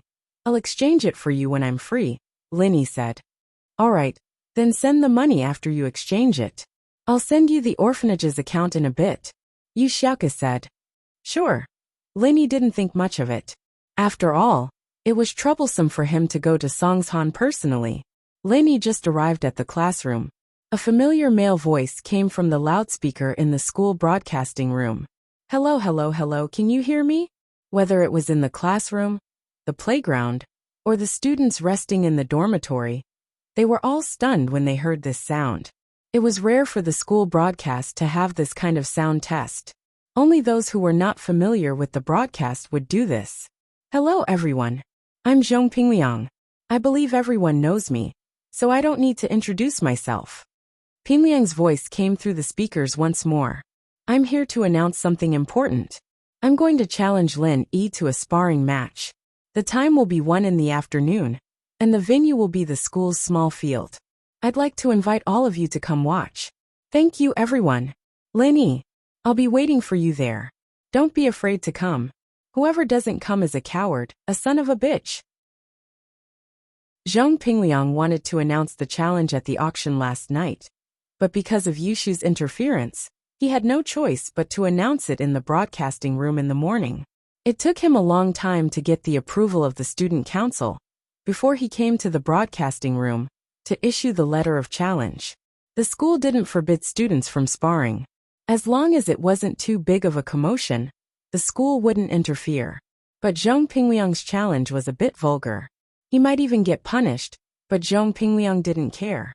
As long as he could become Mingyao's bodyguard, it was all worth it. He was afraid that Lin wouldn't accept the challenge, so he had to say it out loud. Lin listened to Zhong Pingliang's challenge on the loudspeaker. Lin was astonished. The kid was challenging again? Did he have some trump card up his sleeve? Donghai Engineering University's campus echoed with Pingliang's declaration of war. Yushu and Mingyao, who were in the economics department's classroom, naturally heard the news as well. Yao, Zhong Pingliang really has a purpose this time. He must have gotten some new treasure from the everyday sect, or else he wouldn't have agreed to fight Shield Bro, Yushu said. But he doesn't have Zhong Pingliang's golden cicada underwear. Won't he just get beaten up? Who knows? Mingyao shook her head. Why didn't I see it yesterday? His disguise was good enough.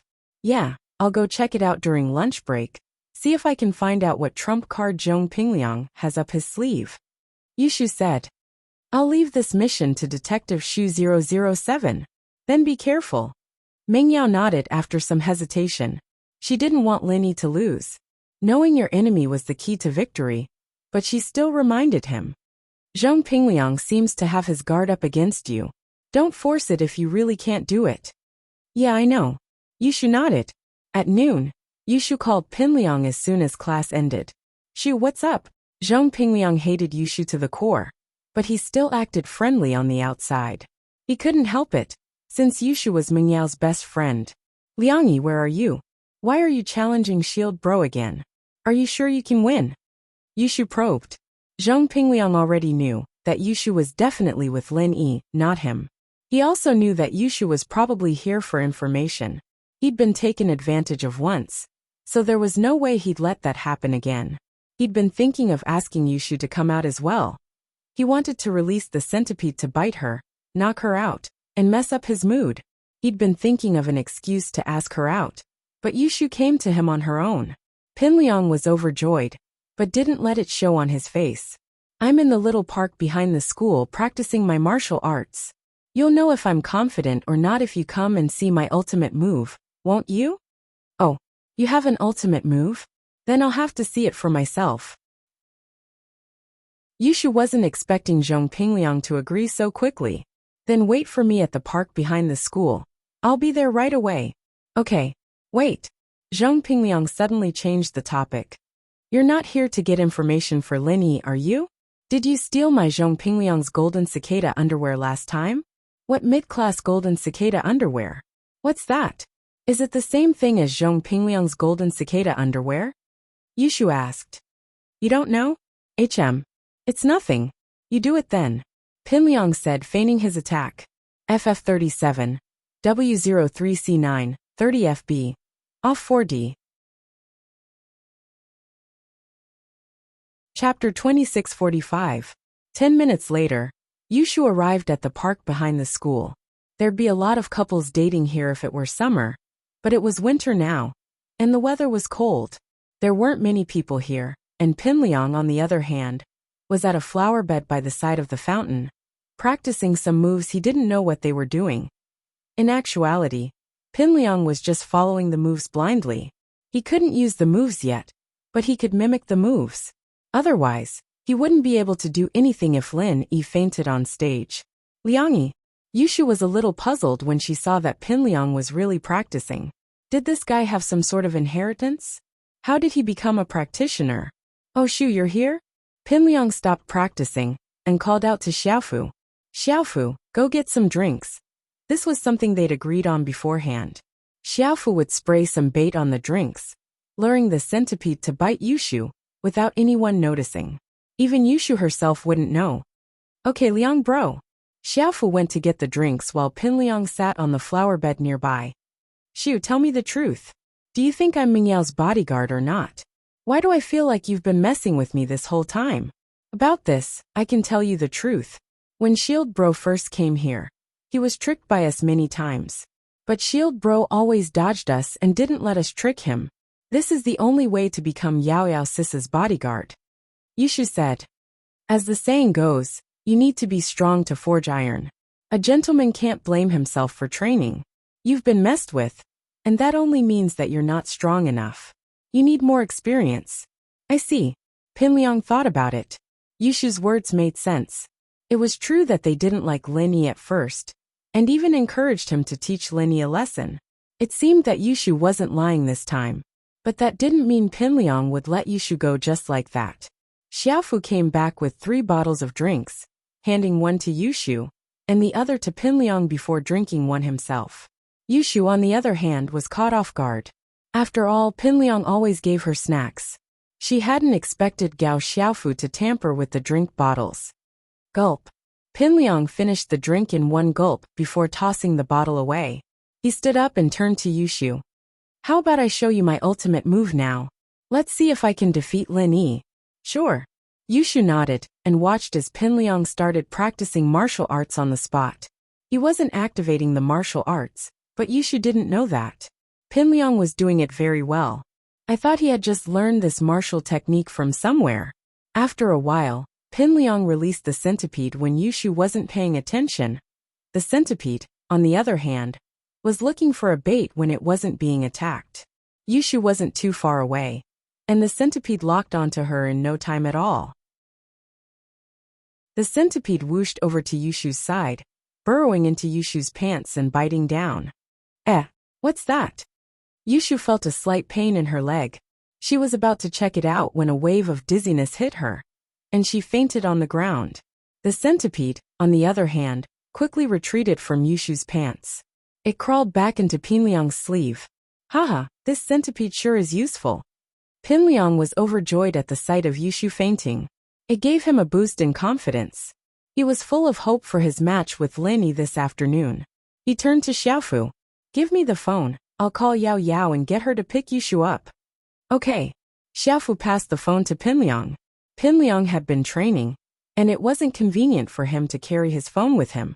So he gave it to Xiaofu for safekeeping. Pingliang dialed Mingyao's number after taking the phone. Yushu went to find out what was going on, and Mingyao was waiting for her in the cafeteria. Pinliang's call made her feel uneasy. Hello? Pinliang, what's up? Yao Yao, it's bad. Shu fainted all of a sudden. Pinliang said, panicking. What? Shu fainted? What happened? Meng Yao jumped up from her seat and ran out of the cafeteria, ignoring the food on her table. She ran towards the park behind the school. I don't know. Shu said she wanted to watch me practice, so I showed her. But then she fainted all of a sudden. I didn't dare move around, afraid that it was some kind of acute illness. It'd be bad if I moved. Pinliang said. Liang bro. You. Pinliang was explaining to Meng Yao when Xiaofu interrupted. Xiaofu, don't talk. We'll talk later. Pinliang cut Xiaofu off impatiently before turning to Meng Yao. Yao Yao, come to the park behind the school. Guys and girls shouldn't touch each other. I can't just carry her to the hospital. Okay, I'll be right there. With that, Meng Yao hung up and quickly called Lin Yi, telling him about Shu fainting and telling him to rush to the park behind the school as soon as possible. After hanging up, Pinliang turned to Xiaofu. Xiaofu, what's up? Can't you see that I'm calling Meng Yao? What if we get exposed? No, Liang bro, your sleeves. Xiaofu pointed at Pinliang's sleeves, his expression shocked. What's wrong with my sleeves? Pinliang paused, not understanding. Your sleeve, it's smoking. Xiaofu suddenly yelled. Oh no, your sleeve is on fire. What? Pinliang was shocked to realize that his clothes were smoking, and his sleeves were on fire. This situation gave him a huge fright. What's going on? What's wrong with my sleeve? Why is it on fire? Chapter 2646. Pinliang had no other choice but to jump into the fountain next to the flower bed. It was winter, and even though the fountain was warm, the weather was too cold. The water in the fountain was covered in ice, and Pinliang shivered from the cold as he jumped in. Fortunately, he managed to put out the fire. Pinliang quickly climbed out of the pool and sneezed. What's going on? Why's my body on fire for no reason? Liang bro, the centipede is still in your sleeve. Are you okay? Xiaofu was thinking about the centipede, wondering how it was doing. Yeah, my centipede. Pinliang said, shocked. He remembered that the sleeve that caught on fire was the one with the centipede inside. He didn't know how it was doing. He quickly chanted in beast language to summon the centipede, but the centipede didn't come out. Pinliang was scared out of his wits. He quickly flipped open his sleeve and found the centipede inside. But it wasn't the centipede at all. The centipede had turned into a dried centipede. And even though Pinliang was soaking wet, the centipede was still red and smoking. Pinliang couldn't help but throw the centipede to the ground subconsciously. Why is the centipede smoking? Did it catch on fire? Xiaofu looked at the centipede on the ground, confused. What's going on? Pinliang looked at the centipede on the ground, dumbfounded. This was his trump card against Lin Yi. Now that the centipede had caught on fire and turned into a dried centipede, it was clearly dead. What was he going to do about the match in the afternoon? How did the centipede die? The two were studying it when Meng Yao and Lin Yi came running over. Pinliang had no choice but to roll up the dried centipede with his sleeve. His expression was as ugly as it could get. Shu, are you okay? Meng Yao ran over and held onto Yushu's hand, calling her name. She was the closest to Shu, even though they were always bickering with each other. But there really was trouble. She was also the most concerned. Yao Yao, don't worry. Let me take a look first. Lin Yi sighed in relief when he saw that Yushu was still breathing. As long as she was still breathing. Yeah, Meng Yao knew that there was nothing she could do to help. And so she quickly moved to the side to give Lin Yi space. Lin Yi put his hand on Yushu's pulse, carefully checking her body condition. Meng Yao, on the other hand, glared at Pinliang. Pinliang, what's wrong with you? Did you do it? What do you mean I did it? Pinliang said with a sad face. Meng Yao looked at him for a long time. She didn't know why he was so sad, but it didn't look like he'd done anything to Shu. How could she know? Pinliang's centipede had turned into a dried-up centipede. Shu seems fine, she just fainted. Her body functions are normal, and her breathing is stable. It doesn't look like she's poisoned. It looks like she fainted after getting drunk, but there's no alcohol in her body. That's weird, could it be that she's too tired? Lin Yi asked curiously after checking Yushu's condition. Oh, Is that so? Mengyao found it strange as well, but Linny said that Yushu was fine. She let out a sigh of relief. That's good. Since she's fine, let's carry her back to the dorms. She looks really tired. Okay. Linny nodded and carried Yushu. He looked at the sad Pinliang and said, Pinliang, I'll fight with you in the afternoon. I'll take Shu back first. Okay. Pinliang wanted to cry, but no tears came out. What should he do? Should he run away? The centipede was dead. Wouldn't he get beaten up if he went on stage? He wasn't looking for trouble that badly, but running away was embarrassing enough. He'd just boasted this morning, saying that whoever didn't come was a son of a bitch. Could that son of a bitch be him? Pinliang was helpless, but there was nothing he could do. Liang bro, what do we do? Xiaofu didn't know what to do as well. What else can we do? Run, go back to the everyday sect and hide for a while. How did the centipede catch fire? That's weird. Pinliang had no other choice, he had to run. He'd lose the competition anyway, so he might as well not go. Ugh. Just like that.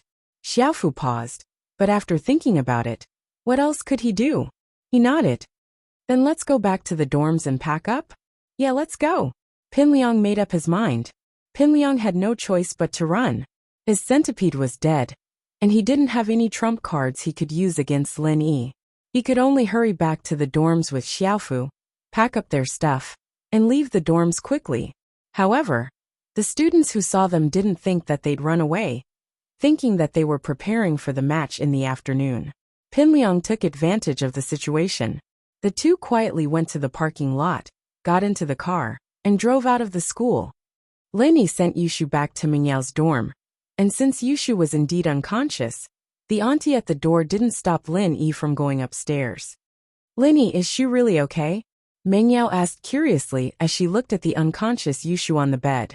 It's really fine, at least from what I can see. Her body functions are normal, she just fainted. Linny said.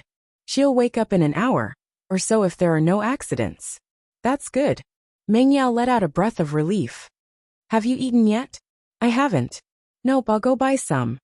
Mengyao called Linny over before he could eat. It's fine, there's some instant noodles in the dorm. I'll go make 2 bowls. I'm a little worried about Shu. Mengyao didn't have much of an appetite, so she went to make some instant noodles. Okay. Linny nodded. The instant noodles were finished quickly, and since Shu was unconscious, Linny and Mengyao sat there with nothing to do. The atmosphere was a little awkward. Chapter 2647. The two rarely had the chance to be alone, and they didn't know what to say. You. Linny wanted to say something, but Mengyao spoke up as well. The two looked at each other and smiled. You first, Linny smiled. I'm actually fine. I'm fine. I just wanted to ask, are you going to participate in Zhong Pingliang's challenge? Mengyao said with a smile, and the tension between the two dissipated in an instant. I don't want to go, but I have to go. He said that through the loudspeaker. I'm a coward if I don't go. Son of a bitch. Although I don't know who my mother is, I was raised by old Lin. Wouldn't I be insulting him? Linny smiled bitterly and shook his head helplessly. That's true. That's true. Zhong Pingliang is really annoying. He's too stubborn. I don't like him, but he won't stop pestering me. If it wasn't for Shu, I don't know how much trouble I'd be in. Mengyao sighed. Just thinking about Zhong Pingliang gave her a headache. That's true, but he's quite loyal. It's just that his pestering is a bit abnormal. Linny said. And this guy's luck is pretty good. Jiang Wen cut off his kidney, and he's still alive. Forget it, since there's no other way we'll go, Mengyao said.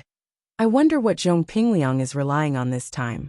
According to his personality, he wouldn't challenge someone without something to rely on. We can only wait for Shu to wake up. Linny knew that Yushu was going to find out Zhong Pingliang's trump card. An hour passed quickly. As the two were talking, Yushu opened her eyes, but she was a bit confused. Where am I? Huh. Yao says shield bro? You guys are here? This is the dorm? Shu, you fainted just now. What happened? Mengyao saw that Yushu woke up and was happy. He quickly asked. Ah. Right, Pinliang said he was going to show me his ultimate move, but I got dizzy all of a sudden. Yushu remembered. I fainted. How could that be? Could it be Zhong Pingliang? Lainey thought of something all of a sudden. Did he do something to knock you out? I think so. I feel a pain in my leg. It was as if he had been bitten by something. I wanted to see what was going on, but I fainted. Yushu suddenly remembered the situation and quickly explained. Let me see that leg?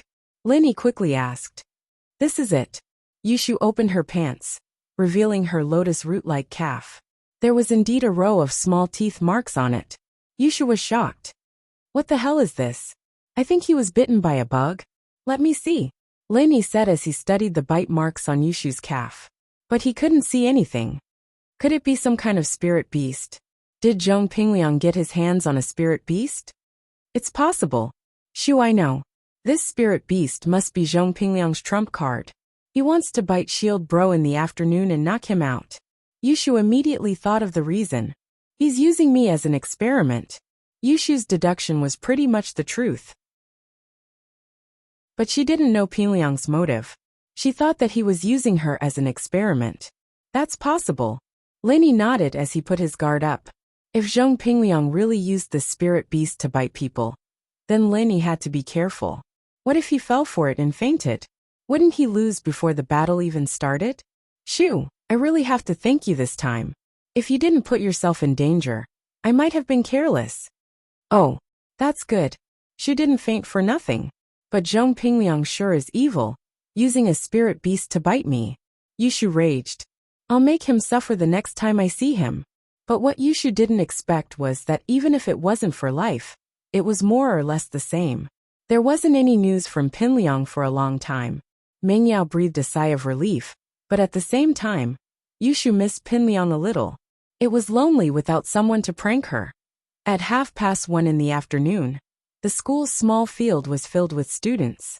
Many faculties didn't have classes on Monday afternoons this month, and Pingliang had chosen this day to join in the fun, since everyone had nothing to do. Lin Yi, Mengyao, and Yushu came to the school field together. Someone shouted, Lin Yi's here. And everyone's eyes focused on him. In actuality, Lin Yi wasn't a famous person in the school. He only gained some fame after beating Zhong Pingliang last time. And this time, Zhong Pingliang was challenging Lin Yi as well. This made Lin Yi a little more famous. Lin Yi and the others came to the center of the field and saw that Bai Weitua He Meiyue, Wang Xingyan, Han Jingjing, and the others were already there. Even Yu Coiling Tiger and Kong Xiaolong were here. But Zhong Pingliang was nowhere to be seen. According to the usual management, Zhong Pingliang would always arrive early, and Lin Yi would arrive on time. But this time, Lin Yi was here, but Zhong Pingliang wasn't. Where's Zhong Pingliang? Lin Yi paused and asked Bai Weitua. I don't see him. He hasn't shown up, and his follower isn't here either. If you weren't here, we would have thought that the challenge was cancelled. Bai Weitua said, confused. He's not here. Lin Yi was even more confused. With Zhong Pingliang's personality, he wouldn't be late. If he had the confidence to win, he would have come early. After waiting for a while, Lin Yi still didn't see Zhong Pingliang and Gao Xiaofu. 20 minutes had already passed, and the students were getting impatient. They were all complaining about Zhong Pingliang breaking his promise in time.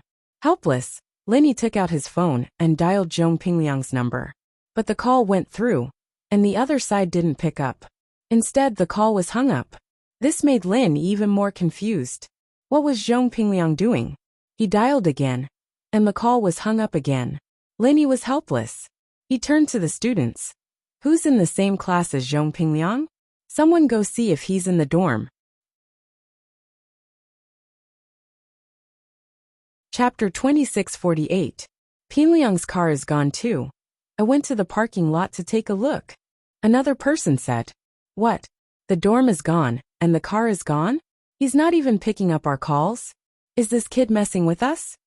A classmate immediately complained after listening to him. Yeah, this guy disappeared after declaring war. Isn't he messing with us? Is he a son of a bitch? Another classmate cursed angrily. Lin Yi and the others waited for a while, and it was 2 in the afternoon. But Pingliang was still nowhere to be seen. Lin Yi had no choice but to retreat, and the other classmates dispersed as well. Pingliang, however, had confirmed his declaration of war in the morning. He was a coward, a son of a bitch, but Pinliang didn't care about that right now. He just wanted to get back to the everyday sect as soon as possible, and ask Master Chunying what had happened to his centipede. That night, Pinliang finally made it back to the everyday sect. Naipeo was very enthusiastic about Pinliang's return, but Master Chunying's face darkened when he saw the centipede that had been turned into a dried one. This spirit beast was useless to the everyday sect, but it was still a treasure. If he sold it to a hidden house or a small sect, he'd be able to sell it for a few $100 million. But Pinliang had turned it into nothing. Of course, if it had just been the 100 drunken centipede, Heavenly Venerable Pure Yang wouldn't have been so angry. The key was that the mid-grade golden cicada undergarment and the black iron staff had both been lost by Zhong Pingliang. How could Master Chunying be happy about this? You're saying that after this centipede bit that girl called Yushu, it started emitting smoke and became a dried centipede? Pure Yang looked at the dried centipede in his hand in disbelief, as he asked with a dark expression on his face. Yeah, it seems like the centipede didn't come into contact with anything after that. That's it. Pinliang nodded after some thought. Bullshit. This isn't the first time this centipede has bitten someone. At most, it doesn't have any effect. I've never heard of a centipede emitting smoke. Pure Yang was furious. He felt that Pinliang was lying through his teeth. Master, I'm not lying, it's really like that. Pinliang said bitterly. He carefully said with a smile, I think you're lying through your teeth. Emperor Pure Yang slapped the table and said, Was it caused by Lin Yi? Master, calm down, I don't think Liang Bro's lying. That Yushu girl's a little weird. She might have smeared some poison on her body. Naipeo quickly tried to help out upon seeing his master's anger. Oh, is that so? Pure Yang frowned, but Naipeo was his beloved disciple, so he said that. Only then did he calm down a little and pick up the centipede again. After a while, he couldn't help but exclaim in surprise. This centipede seems to have been poisoned by fire poison. That's not poison. Not poison. Naipeo paused as well. Then, Zhong Pingliang, tell your master the truth. How did this centipede die? It's definitely not poison. It's probably the fire poison of a fire element practitioner. And it's something that only a practitioner who's trained to the extreme could do. Pure Yang said solemnly. He asked, Master, I'm not lying to you. This centipede only bit Yushu once. Other than me and Gao Xiaofu, there was no one else. Pinliang said with certainty. So you're saying that Yushu is a fire element practitioner? Pure Yang asked. No, she's definitely not a practitioner. I haven't officially become one yet, but I'd be able to tell if someone else was a practitioner. Pinliang said. Plus, Naipeo can also prove that Yushu isn't a practitioner. Naipeo can prove that Yushu isn't a practitioner too. We've been in school together for 3 years. I know what kind of person she is. She's not a practitioner. Pure Yang didn't seem to believe Pinliang's words, but he suddenly thought of something, and his expression changed. Wait for me, I have something to confirm. Yes, master. Pinliang and Gao Xiaofu didn't dare say much and nodded. Heavenly Venerate Pure Yang quickly returned to his residence and made a phone call. Soon, the voice of the Xianqian ancestor came through the phone. Pure Yang. Xianqian ancestor, it's me. Pure Yang didn't waste any time and said hurriedly. I have something to confirm with you. There's a person called Yushu in Donghai City. Do you know her? Why, you want to touch her? The Xianqian ancestor's tone suddenly changed. You can't touch this person. She's a pawn in my plan. No matter what grudge you have with her, you have to put it down first. Do you hear me? Xianqian ancestor, I have no grudge with her. Don't worry. Pure Yang heard the Xianqian ancestor's tone and felt extremely aggrieved, but he had to be very respectful to him. The Five Elements sect and the Everyday and Sun sect were both primordial sects 1,000 years ago, but both sects declined and were eliminated from the ranks of the primordial sections. When the other primordial sects moved to Heaven Island, they were excluded. In the past 1,000 years, the Five Elements sect and the Everyday and Sun sect had planned to return to Heaven Island and return to the level of the primordial sections. However, the Five Elements sect became more and more powerful, while the Everyday and Sun sect declined. As a result, the Everyday and Sun sect, which used to be on an equal footing with the Five Elements sect, was reduced to an existence similar to the primordial sections. From a cooperative relationship with the Five Elements sect, it became almost a subsidiary relationship. However, Pure Yang couldn't do anything. After all, the Xiantian ancestor was not only a generation older than him, but the Everyday and Sun sect really didn't have many powerful people. Other than Guangyou ancestral master who had been in seclusion for a long time, the most powerful person was him, Pure Yang. But even he was not a match for the Xiantian ancestor. This was also because of an accident that happened more than 10 years ago. Two extreme external masters forcibly took away Guangyou ancestral master's senior brother, Guanglong ancestral master, and killed the second senior brother, Guangpeng ancestral master. This greatly damaged the strength of the Everyday and Sun sect. On the other hand, the Five Elements sect had always been low-key, especially during the period when the Xiantian ancestor was in charge. It was so low-key that the outside world even thought that the Xiantian ancestor, an alchemist, was an independent cultivator. Chapter 2649. Only a few heads of the ancient sects knew about this secret. The rest of the sects didn't know about it. This also allowed the Five Elements sect to luckily escape the calamity of that year and preserve their strength. And that's for the best. The Xiantian ancestor nodded and said, "How's your disciple Zhang Naipeo's chrysanthemum arts? What level is he at?" "He's at the second level now. He hasn't reached perfection yet." Pure Yang said, "Only the second level, we need to hurry. He'll be one of the most important chess pieces." The Xiantian ancestor said, "Don't worry, Elder Xiantian. Zhang Naipeo's training speed is very fast. And this plan isn't just your sects. We, the Everyday and Everyday sect, have been waiting for this moment for a long time." In order to return to the Archean plane, Pure Yang could only bow and kneel before the Five Elements sect. "That's good. I'll hang up first if there's nothing else. Don't mention Yushu to anyone," the Xiantian ancestor said. "Okay." Pure Yang Tianzuan hung up the phone. This time he believed Zhong Pingliang's words. However, he was also cursing Pingliang's bad luck. He could have used the centipede to bite anyone, but he had to bite Yushu, a fire inheritor. Although the Xiantian ancestor didn't say it clearly, Pure Yang Sky Master had already guessed it. Returning to the previous room, Pure Yang knew the whole story, but he was still very unhappy with Zhong Pingliang. He couldn't be angry at Zhong Pingliang, because Zhang Naipeo was here. If it were any other disciple, even if they weren't killed by Pure Yang to vent their anger, they would have been chased off the mountain a long time ago. But since it involved Zhang Naipeo, Pure Yang could only endure it for now. He tolerated Zhang Naipeo, not only because he was his beloved disciple, but also because he practiced the chrysanthemum arts. It would be an important part of the future plan, so Pure Yang tolerated Zhong Pingliang again and again. "Alright, Zhong Pingliang, I've figured it out, and I believe what you said." Pure Yang didn't blame Zhong Pingliang anymore, but waved his hand and said, "However, I don't have any good way for you to go back and take revenge for now." "It's fine, I'm not in a hurry. Thank you for your trust, Master." Pingliang breathed out in relief, not daring to ask for more. After all, he had already lost 3 treasures. Yes, according to the rules of the Everyday and Everyday sect, outer disciples can choose a place to live in the back mountain. Here, you and Gao Xiaofu can stay here for now, and Naipeo will bring you guys to choose a place. You guys can train here for now, and I'll come find you when I have a better idea. Pure Yang couldn't be bothered with Pingliang any longer, and sent him to the back mountain.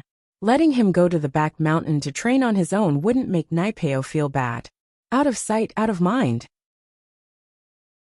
However, Zhong Pingliang didn't know what Master Chunyang was thinking. He quickly thanked him. "Thank you, Master. I'll stay here and cultivate then." Pingliang didn't dare go back to school for a while. He'd boasted before, but he didn't have the guts to challenge them. Wasn't he just a coward and a son of a bitch? Pingliang would definitely be cursed at when he got back. As a result, he decided to wait for the matter to die down first. "Liang bro, what do you think of these houses?" Naipeo brought Pingliang and Xiaofu to the back mountain, he said apologetically. The ones with nice views are all taken by the more experienced outer disciples. You're a latecomer, Liang bro. I can use my authority to find you a good place. But that'll have to wait until after the new year, when the resources are redistributed. You'll have to make do with it for the next 2 months. It's fine, Pinliang said with a wave of his hand. I think this place is fine. It's quiet and no one's bothering us. The outer disciples wake up early to train in those crowded places, especially the physical practitioners. They're always making noises all day, disturbing my sleep. That's true. Naipeo nodded. My house is in the inner sect. If it weren't for the sect rules, you guys could live with me, Liang bro. My place is really big, and I can't use it all by myself. Haha pow, I'm very happy that you're willing. Pinliang patted Naipeo on the shoulder. The best decision I've ever made in my life was taking you in as my follower. I can see that if it weren't for you, Master wouldn't even care about me, let alone give me the mystic treasure to fight Lin Yi. I even broke the mystic treasure, and he didn't even blame me for it. It's all because of you, Naipeo said with a smile. Naipeo's eyes lit up. Liang bro, don't say that. When I was in trouble, it was you who helped me out, Liang bro. My family would have been dead a long time ago, and I wouldn't be able to train here in peace. Naipeo shook his head. Liang bro, just stay here for now.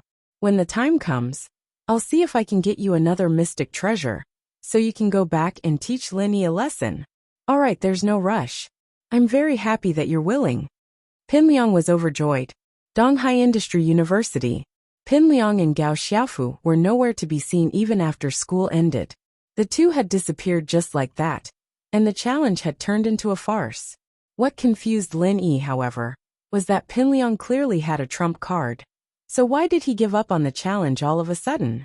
Could it be that his spirit beast was broken? Or could it be that it could only be used once and wouldn't work after that?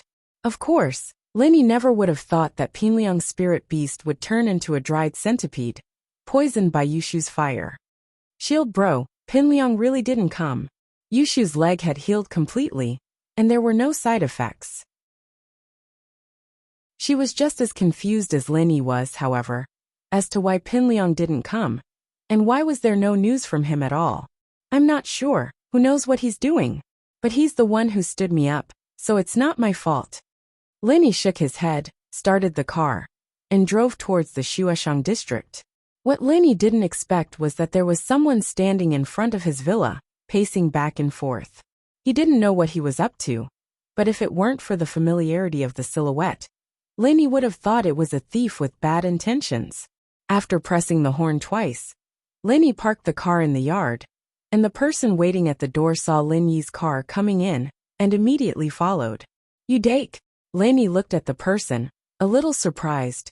It was Udake, the one from the hidden house of the right that wanted to commit suicide. The one he met at the Hidden House Summit. Chapter 2650. Normally, Lin Yi wouldn't remember a minor character's name, but since Udake was Xiaoke's brother, Lin Yi naturally remembered his name. Haha, Mr. Lin, you remember me. Udake heard Lin Yi call out his name right away and was happy. It saved him the trouble of introducing himself. Of course, but why are you here? Lin Yi was curious why Udake was here. Could it be that Yupanhu found out that Han Jingjing's tablet was a new one, and there were only notes in it? Did he send Udake here to continue exchanging Han Jingjing's notes? Mr. Lin, you saved me at the Hidden House Summit. I said I would repay you, Udake said solemnly. I've been looking for a chance to find you, Mr. Lin, but I haven't had the chance. You know that I can't leave easily while I'm in the hidden house. Oh, it doesn't matter. I saved you at the right time, and because of my relationship with your sister, I'll naturally help you. Lin Yi said, let's not talk at the door. Let's talk inside. Okay. Udake nodded and entered the villa with Lin Yi Mingyao and Yushu. Han Jingjing and Han Xiaochao went back to their own villa. After entering the living room, Udake acted a little restrained and respectful towards Lin Yi. He stood there, not daring to sit down. Sit. Lin Yi didn't expect Udake to be so nervous. He couldn't help but smile. I'm very close with your sister, you don't have to be so polite. Lin Yi didn't act too close to Udake at the Hidden House Summit, because he didn't want people to see it. This time, however, Lin Yi's attitude was much better. Of course, this was also because Lin Yi and Xiaoke's relationship had gotten closer after what happened at the practitioners' market. Okay. Thank you, Mr. Lin. Yu Dake rubbed his hands and sat on the sofa. Meng Yao poured a glass of water for Yu Dake. Linny, this is? Who's his sister? Oh, I didn't tell you. This is Yu Dake, Yu Xiaoke's brother. But they were separated when they were young. Linny introduced. Currently, Yu Dake is a guest of the Hidden House Yu. When I first met him, it was at the Hidden Family Summit. Ah, you're Xiaoke's brother. Yushu realized. Then why did he say you saved him? What's going on? You're both Mr. Lin's wives, right? I'll explain it myself. It's like this. Yu Dake didn't wait for Lin Yi to speak before explaining the situation to Meng Yao and Yushu. Meng Yao was a little shy when Dake called her Mrs. Lin Yi, but she didn't refute it. Yushu accepted the title without hesitation. Yushu was furious after listening to Dake's story. This hidden house Yu really is a piece of trash. You can't even bear to part with a few pills. It's fine, I'm their guest. I can only get paid if I do things for them. And if I don't, they have no obligation to give me pills. Yu Dake smiled bitterly. Hidden House Yu has a lot of freelancers coming to join them. They don't need me. Oh, then you said you're here to thank Shield Bro. How are you going to thank him? Yushu asked. Shield Bro. Yu Dake paused, but he thought that it might be Lin Yi's nickname, so he didn't mind it. He said directly, Mr. Lin, to be honest, I'm a freelancer, and I don't belong to any sections. You know that it's very difficult for freelancers to break through, and we're completely different from rich kids like you, Mr. Lin. We don't have a master to guide us, and we don't have resources. Those rich kids eat pills like candy, but we can't even get them with money. We can only figure out things we don't understand on our own, and we don't have a master to protect us when we break through, so everything is so difficult. Ugh. Wait, let me say this first. I'm also a freelancer. Lin Yi shook his head with a bitter smile. In the eyes of outsiders, he was a rich kid? What a joke. But thinking about the strength and speed Lin Yi was showing now, it was normal for people to misunderstand. In fact, Lin Yi knew that what Yu Dake was talking about was exactly what he had been suffering all these years. Sometimes, when he saw Zhao Qibing suddenly become an Earth-class master, Lin Yi really envied him. Although relying on pills to increase strength wasn't stable, if he didn't do proper training and support, he wouldn't be a match for those practitioners who leveled up step by step. First of all, there was a huge difference in battle experience. Comparing the two, it was like comparing two people with the same weight. One was fat, the other was muscular, and the two's combat ability was like heaven and earth. So even though Zhao Qibing had a body full of strength, he was like a person who didn't turn fat into muscle. His combat ability was far from the level of an Earth-class master. But this incredible speed of training still made Lin Yi envious. Although Lin Yi had two masters, both of them didn't teach him anything about training. One taught him assassination methods and the butterfly micro steps, which was comparable to the speed of a sky-class master. And the other taught him medicine and helped him train his physique. But in terms of training, Lin Yi still had to find his way forward by himself. The only person who knew a little bit could guide him was Jiao Yazi Jiao Lao, who could be considered as half a master. Moreover, he was a person with incomplete memories, and he didn't know anything. This made Lin Yi feel incomparable pain. It could be said that Lin Yi's achievement today was completely based on his own hard work. Although he was famous in front of others, and could intimidate the sky-class masters, but how could others know the hardships he went through when he trained behind the scenes? 1 minute in front of the stage, 10 years of hard work behind the stage. Now, Lin Yi wasn't afraid to announce his identity as a freelancer, because Lin Yi was gradually gaining control of the noble houses. And in the hidden noble houses, Lin Yi was also faintly dominating them. The only thing left was the ancient level. At this level, there was no meaning in pretending to have a mysterious background. Your strength was there. No use in pretending, unless you really had a master behind you who could really show up. Ah, Mr. Lin is also a freelancer? Yu Dake looked at Lin Yi in shock. His eyes were filled with disbelief. Haha, of course. Lin Yi smiled and nodded, It can't be. Mr. Lin is now an Earth-class master at the peak of the middle phase. And he can even kill a Sky-class master in a second. How can he be a freelancer? I always thought that Mr. Lin had a master behind him to guide him. Udake didn't think that Linny was lying to him. But he was just too shocked. Chapter 2651. Let's not talk about this first. Let's continue talking about your matter. Linny waved his hand. He saw that the topic was getting out of hand, so he said, "Oh, okay." Udake nodded and said, "I went from the lowest level of cultivator all the way to the middle stage of the Earth class. Of course, I served the U family, and was rewarded with some medicinal pellets and treasures for cultivation. But these are only a few. If I wasn't an early stage Earth class master, the U family wouldn't have accepted me. My early stage Earth class didn't rely on medicinal pellets, nor did I rely on bitter cultivation. I relied on another way." "Another way?" Linny was slightly stunned. "It's this thing." Udake took out a small antique box from his pocket and carefully opened it. He took out a small white stone and handed it to Linny. "Mr. Lin, please take a look." "Oh, white energy stone." Linny took the thing that Udake handed over and was slightly stunned, because the thing in Udake's hand was the same thing as the treasure that he and Sun Jingyi found in the Wulanhate mountain range. "Oh, Mr. Lin knows this thing?"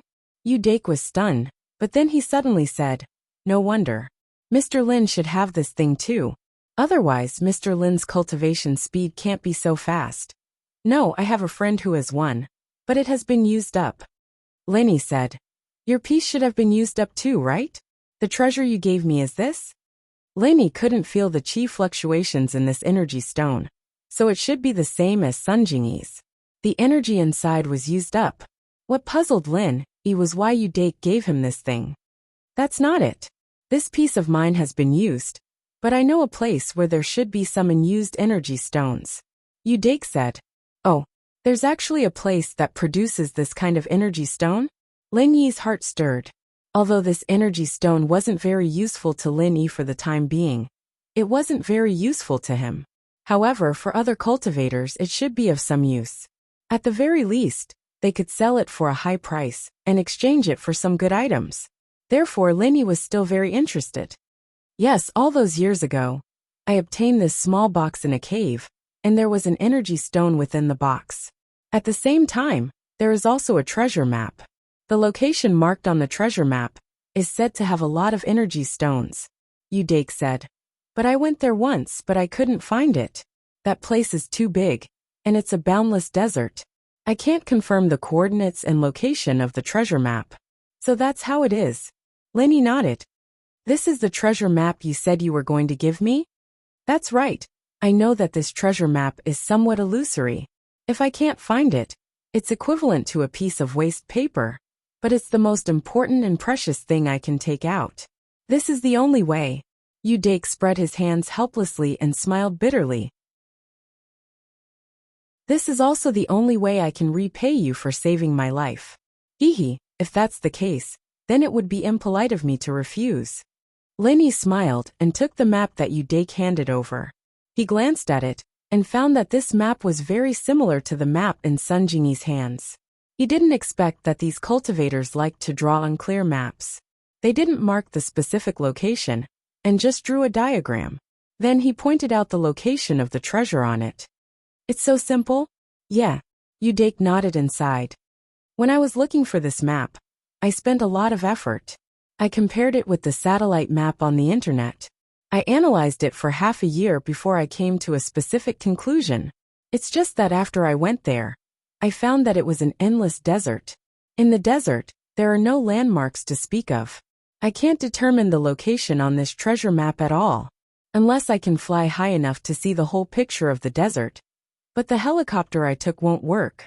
I compared the coordinates of the online map and used the satellite positioning system, but I didn't find anything. This map should be more than 1,000 years ago. Even the overall shape of the desert has changed greatly, so I'm not sure if the new coordinates that I've determined are the same as the previous coordinates. Even if there is an error of a few kilometers, I won't be able to find it." Lenny looked at the map and nodded in agreement. It was a little easier back in Wulenhate Mountains. The terrain there was still unique, and it wasn't exactly the same. There was also the highest point at the top of the mountain that could see the entire map. But the desert was different. Even if the shape of the desert was drawn, it was still difficult to determine the exact location in the boundless desert. Thanks, I'll accept this map. Lenny said. Where is this desert? What's it called now? It didn't matter if they could find it or not. This treasure map was a token of Udake's sincerity, and he gave it to Lin Yi with a heart full of gratitude. Naturally, Lin Yi couldn't reject it. It was a little hard to find, but Lin Yi could go take a look when he had time. Wow, Shield Bro, let me see the treasure map. Yushu took the map from Lin Yi's hands and looked at it. But in an instant, Yushu's face changed slightly before returning to normal. This desert must be really hot. This desert is now called the Hakunamada Desert. It's uninhabited. It's really hot. It's said that there's a volcano at the end of the desert, and the desert is already dry and hot. If Mr. Lin is interested, I can bring you there. All the treasures we find will belong to Mr. Lin. I won't take anything. Udake said. Of course, this kind of heat is still bearable for us practitioners. Of course, when Udake talked about the origin of the map and the location, he held back a little. But it wasn't something important. It was about Udake, and it didn't have much to do with Lin Yi or the treasure, so he didn't go into details. We'll talk about it later. Lin Yi remembered the name of the desert. As expected, it wasn't a common place. There probably weren't many adventurers or tourists. It was a very desolate place. Okay. Udake could tell that Lin Yi didn't seem to be very interested. He didn't say anything else, and only continued. Then, he stopped here and looked at Lin Yi as if he was hesitating about something. Chapter 2652. Why? Is there anything else? Lin Yi looked at Udake and asked.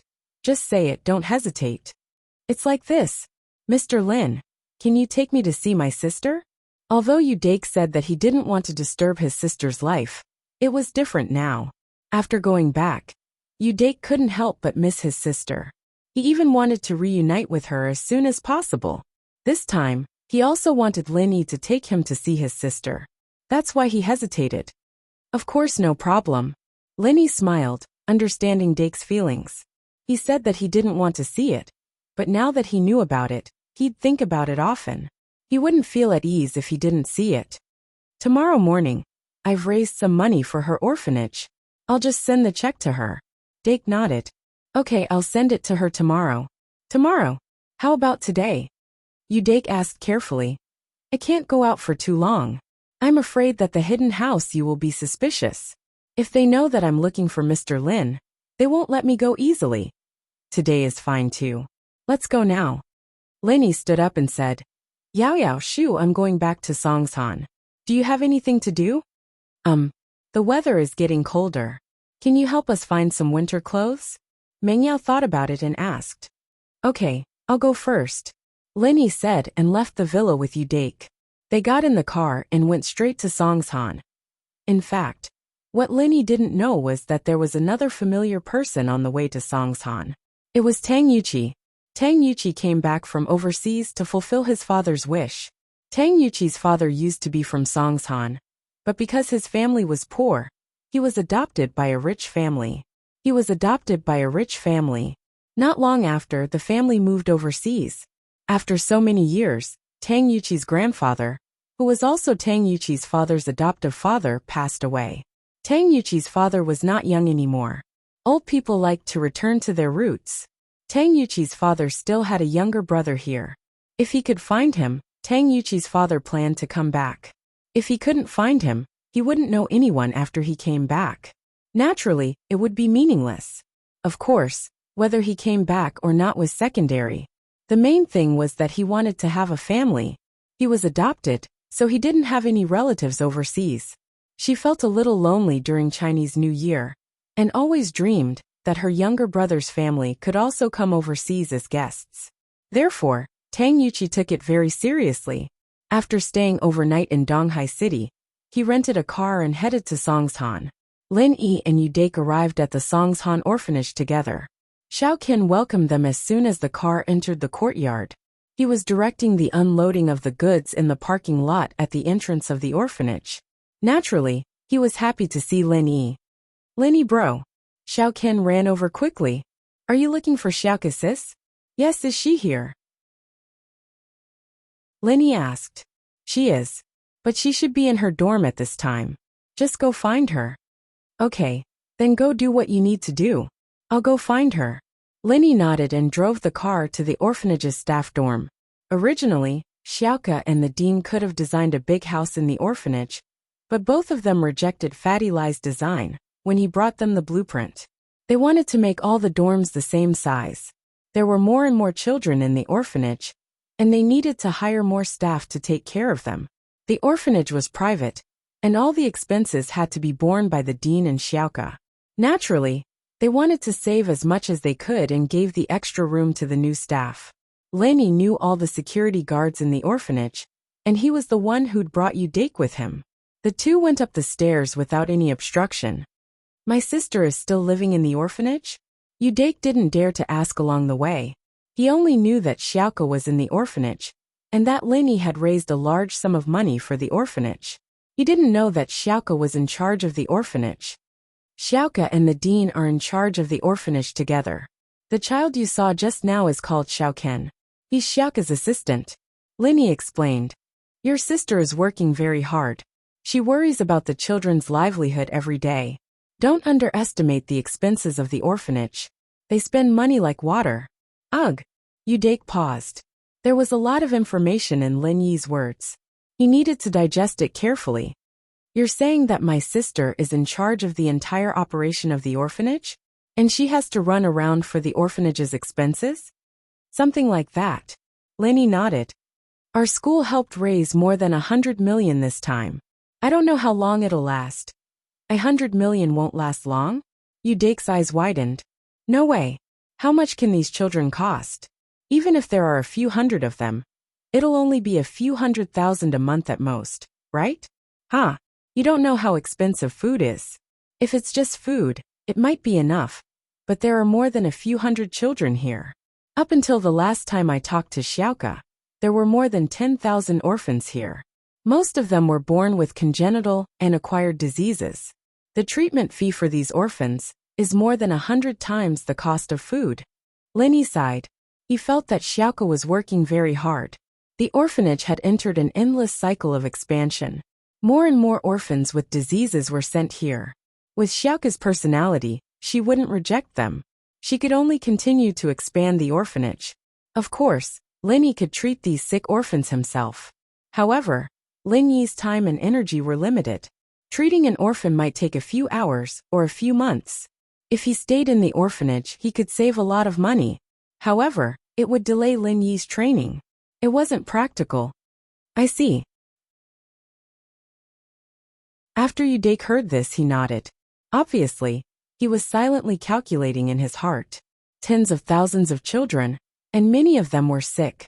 This expenditure was definitely an astronomical figure. Chapter 2653. A hidden Yu family required tens of millions, or even hundreds of millions of expenses every month. Although there was money to buy alchemy materials, how many people were there in the Yu family? Not to mention this orphanage.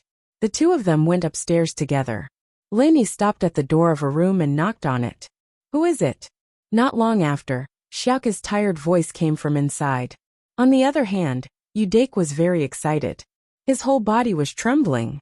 Although this voice was unfamiliar, it gave him an inexplicable sense of intimacy.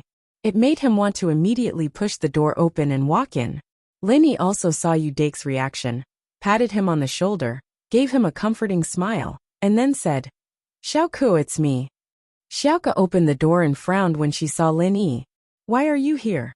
"Xiaoqa, I. Udake was so excited that he automatically ignored Xiaoqa's attitude towards Lin Yi. He was so nervous that he couldn't speak. "Who are you?" Xiaoqa looked strangely at the excited big brother beside Lin Yi. "You know me?" Of course I know you, you're my sister." Udake said excitedly. Although Yu Xiaoka had grown up, she still looked the same as she did in the photo. So Yu Dake was sure that this person in front of him was his long-lost sister. Lin Yi, you brought a psycho? Xiaoka looked at Lin Yi with black lines on her forehead. Just who is this person? Xiaoko, he's called Yu Dake. He's your brother. Lin Yi was also embarrassed as he explained to Yu Xiaoka. But it was no wonder, since Yu Dake was older and could remember things from a young age. Yu Xiaoka, on the other hand, was too young to remember anything about Yu Dake. Yu Dake? My brother? Xiaoka paused for a moment before answering. He looked at Yu Dake suspiciously. In Xiaoka's memory, she did have a brother, but she didn't remember much at that time. She didn't remember much about her brother, but she remembered the name Yu Dake. She did not tell anyone, not even the old director of the orphanage. This also meant that Lin Yi shouldn't have found a random person to deceive her. If he really wanted to deceive her, he would have made up a name called Yu Dake instead of Yu Dake. Yes, Xiaoku, you remember?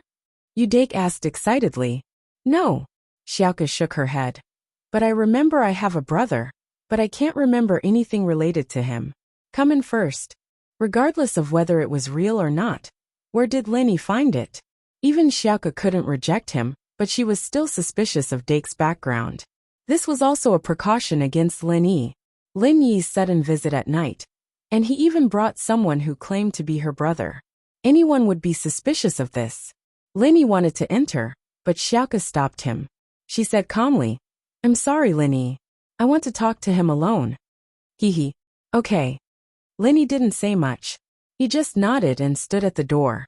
Xiaoka was about to close the door. Although Yu Dake felt that it wasn't good to shut Lin Yi outside, he thought that Xiaoka wanted to confirm something with him. However, he thought that Yu Xiao wanted to confirm something with him, and couldn't let an outsider be present. So he could only apologize to Lin Yi. Mr. Lin, please wait for a moment. We'll let you in once we confirm your identity. Okay, it's fine. Lin Yi smiled. Xiaoka saw that Yu Dake was so respectful to Lin Yi, and she was a little annoyed. Why was her brother acting like Lin Yi's lackey? In fact, Xiaoka was 80% sure of Yu Dake's identity. After all, there weren't many people who knew her brother's name. After closing the door, Yu Dake was a little excited and restrained. He didn't know if he should stand or sit. He looked at Xiaoka's room. Other than a bed, there was only a writing desk. There was only one chair in front of the writing desk. So, Yu Dake either sat on the chair or the bed.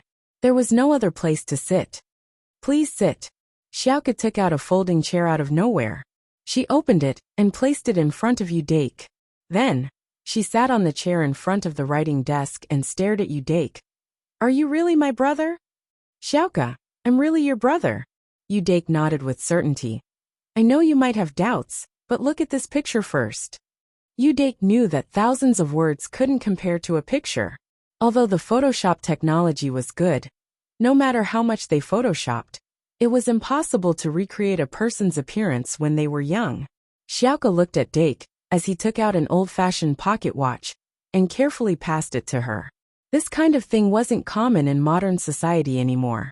Xiaoka quickly took it and opened it. She was a little surprised. The girl in the picture was Xiaoka herself. Xiaoka didn't have this picture, but when she was young, the dean had taken a picture of her. Every child in the orphanage would have a picture of them when they first came to the orphanage. It wasn't for anything else, but it was so that when they grew up and looked for their parents, they would have a proof of what they looked like when they were young. Xiaoka had seen her own picture before, and she looked exactly the same as the girl in the picture.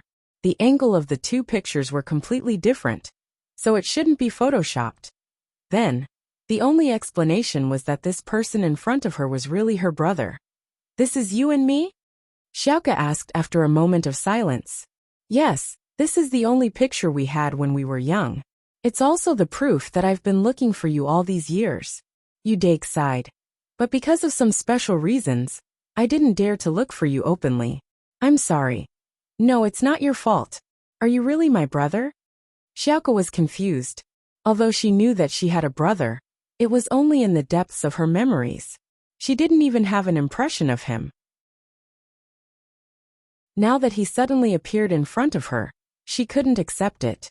Yes, if you don't believe me, there's a small red birthmark on your right foot. Udake said. Although I could remember things back then, I didn't remember much. This is all I remember. That you're tuning in to the Dreamy Chapters YouTube channel. We're so grateful for your support, and don't forget to subscribe to join us on this incredible journey through captivating stories. Your generosity through donations truly makes a world of difference, as it's the primary source of revenue that allows me to expand and enhance this channel for you. Thank you from the bottom of my heart for being a part of this adventure.